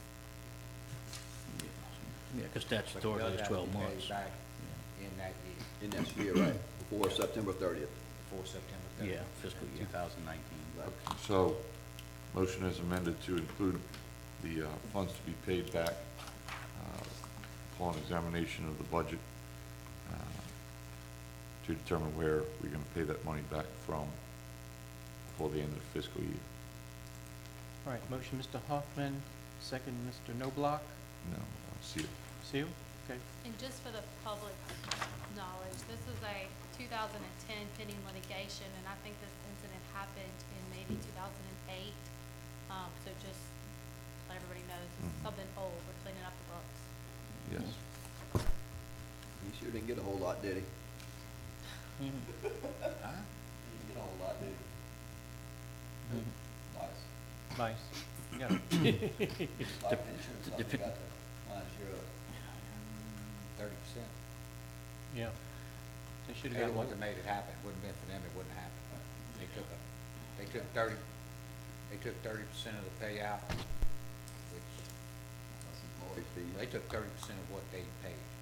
So, yeah, you're right, you got the way better than what we wanted. All right, so the second was Mr. Seal. Any more discussion? Vote the motion. Motion passes 6-0. Next, we have a resolution for the Cure Land Company. Resolution of the mayor and the city council of the city of Bay St. Louis supporting Cure Land Company, LLC, and/or its subsidiaries, and assigns a hotel development tourism project, and acknowledging that sales tax collected from the project will be diverted to the sales tax rebate fund for a period of up to 15 years, or when the aggregate amount of 30% of the approved tourism project cost by Mississippi Development Authority incurred by the developer for the project has been paid, or whichever shall occur first, pursuant to section 57-26-1, Mississippi Code 1972 as amended, and for the related purposes. All right. Motion. Motion, Mr. Seal. Second. Second, Mr. Hoffman. Any discussion? Vote the motion. Motion carries 6-0. Glad you stayed around, PJ. I'm glad I waited. Good news. You Good wait? news to report. I would have been really upset had it not. Yeah, so would we. Yes. Well, thank you, gentlemen, very much. Thank you, Mr. Mayor. If anybody's Thank you. watching out there in Disneyland, call me, I'll send you a report on all the numbers. There you go. Thank you, Mr. Seal. Thank you. Public forum? Wait, I got a list for you. Oh, you got a list? I do, I have a list. Oh, All you got two on our list. gee, thanks. No, it's not action items, it should be. Okay, first, just to let y'all know that State Farm hasn't actually executed that settlement yet, so Mayor, just until I get a signed copy by State Farm, we are not releasing any checks. Okay. Steve may actually already have that, he just hasn't sent it to me. Alice Mosley lease amendment, we will have that next meeting. It's actually finalized, I just didn't have it in for this meeting, and I sent it over to them just to make sure they didn't have any edits to it, but there was some talk about their 501c3 status and their IRS standing, and they are good. They are in compliance with both of those items. I feel like I should need a drum roll in this one, but I'm kind of afraid to say it just in case it doesn't happen. I got word today that I do expect a payment on the DiNardo bond. I do expect the check to be cut within the next couple of days. Awesome. So, fingers crossed, yeah, 50,000. So, and I'm holding my breath until the check is in my hands and then deposited, cleared and all that, but. Have a bake sale next week. There you go, that's right. But so we're still Girl working Scout with them cookies. on some ideas on anything above the 50,000 too. Including looking into maybe like a retirement account or something. So I'll keep y'all kind of posted on that. As for the item for the check that was issued last week with the seizure money that we had to return, the chief and Sissy are working to get all of our information together, and I will go back, and I wish Sissy was here, because the DiNardo bond situation, I've kind of pressured them since, but as far as the facts and getting all the situation, y'all really, Sissy did a wonderful job with putting all of that together and providing facts to the bonding company. wrapping up another thing today. Bourgeois versus City of Bay St. Louis is an old case that's sitting with the Court of Appeals. We got a ruling handed down on that yesterday. I'm just gonna pass out this sheet of paper. This is from Jennifer Scott, who's the attorney at Wise. She's an employment attorney at Wise Carter that handled this matter. And the Supreme Court upheld the lower court's decisions, which were in favor of the city. So you've got until, I think, October 16th to deal that if you wanted to, but hopefully we'll knock that one out too. And I do, if anybody just real bored and wants to read the entire thing, and I have these printed out for you, this is a summary. And just for reference, this is the, it was an employee that was terminated because he got somebody or tried to get somebody to Heather, run a can you go back on the Oh, mic? yes, got an employee to run a tag number, and I honestly don't know many of the facts because I didn't deal with it, but I do know that it was upheld in favor of the city, so that's a very good thing for us. What else do I have? The only other thing that I want to bring to your attention is I worked with John Rossetti to get a couple of quotes for cyber liability insurance, something we've never had before, but there's been a big push lately by a bunch of different governmental entities to get this because in the past, attacks weren't really, you didn't see them as much on governmental entities, but here lately you're seeing them a lot more. For $1 million coverage, it is like $28.50, I think. And so I don't know if that's something that you all would want to consider today. What's my city- $28.50 mean? Huh? $2,000. Yes, $2,800. 2,800, yes. Where'd mine? Now, gentlemen, this is something I think is important that we have, because I remember the last meeting, I wasn't here, but I watched the tape. And, there was a virus that was passed on to the city. I'm trying to remember if it was the Locky virus. Anyway, it encrypts all of your data to where you can't use it. And then you have to end up paying ransom to get the stupid thing unlocked. And they tell you never, ever do that, so. Yeah, I've had a client that was struck with a cyber attack, and it was not, I mean, this was over a year and a half ago, and they're still dealing with the implications of it. Right. So the actual, for the $1 million policy, or $1 million in coverage, it's $2,891. And then there's a $500,000 policy, but there wasn't that much difference in price. I think it was $24.28. So it's just something, if it's something that you So, would like, I mean, we could take action on this tonight, right? Yeah. I So, would. It's called Cyber Liability and Privacy Coverage Application, BCS Insurance Company. What's it actually cover? So your coverage is for Privacy you're not gonna- liability. privacy liability, yeah. Go ahead. Privacy liability, privacy regulatory claims coverage, security breach response coverage, security liability, multimedia liability, cyber extortion, business income and digital asset restoration, PCI DSS assessment, Right. Pass Christian Isles Golf Club, whatever assessments. We play golf for free. Electronic fraud is considered telephone hacking or funds transfer fraud. Do they have a section in there what it doesn't cover? It says, no, indicate as following relates to physical The use. biggest thing is data recovery. Yeah, it's, it's, Data recovery should yep. Yeah. So it's a, And the sad part about it is, fellas, I'm telling you, I had a lawyer's office up in Diamond Head. The lady got an email, said, we have an invoice from you. She clicked on it, went through the whole office, encrypted everything. It was bad. Just one click of the mouse could do this. So, so I'll make a motion, go ahead and, get, cyber liability and privacy coverage insurance through BCS or Rosetti. Mr. Doug, do you want to just do up to 3,000 just in case for some reason anything changes a couple, and then we'll spread it on the Okay. next? For a policy up to $3,000 for limited, for liability of $1 million coverage. Second. All right, so we have a motion by Mr. Seal and a second by Mr. DeSalvo. And, Any discussion? Yep, let's use some of that money we're getting back from, the DiNardo thing to pay for it. It ain't spent, it ain't budgeted. Right. All right, vote the motion. Motion carries 6-0. All right, boys. All right. Motion to, motion to approve the minutes for September 11th, 2018.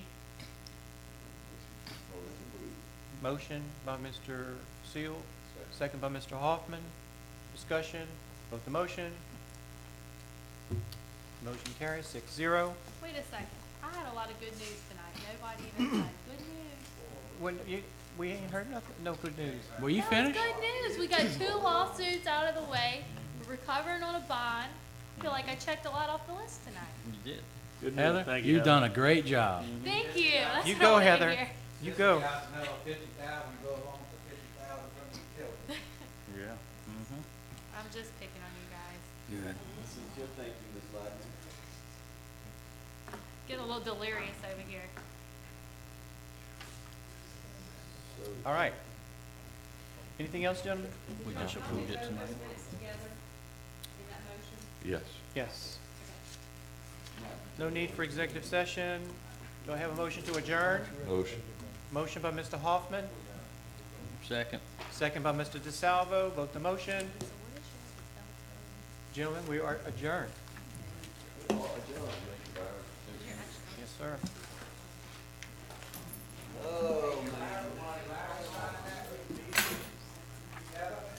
What is that? Can Larry sign that for rights? Oh, can- The minutes? I'll try. For what?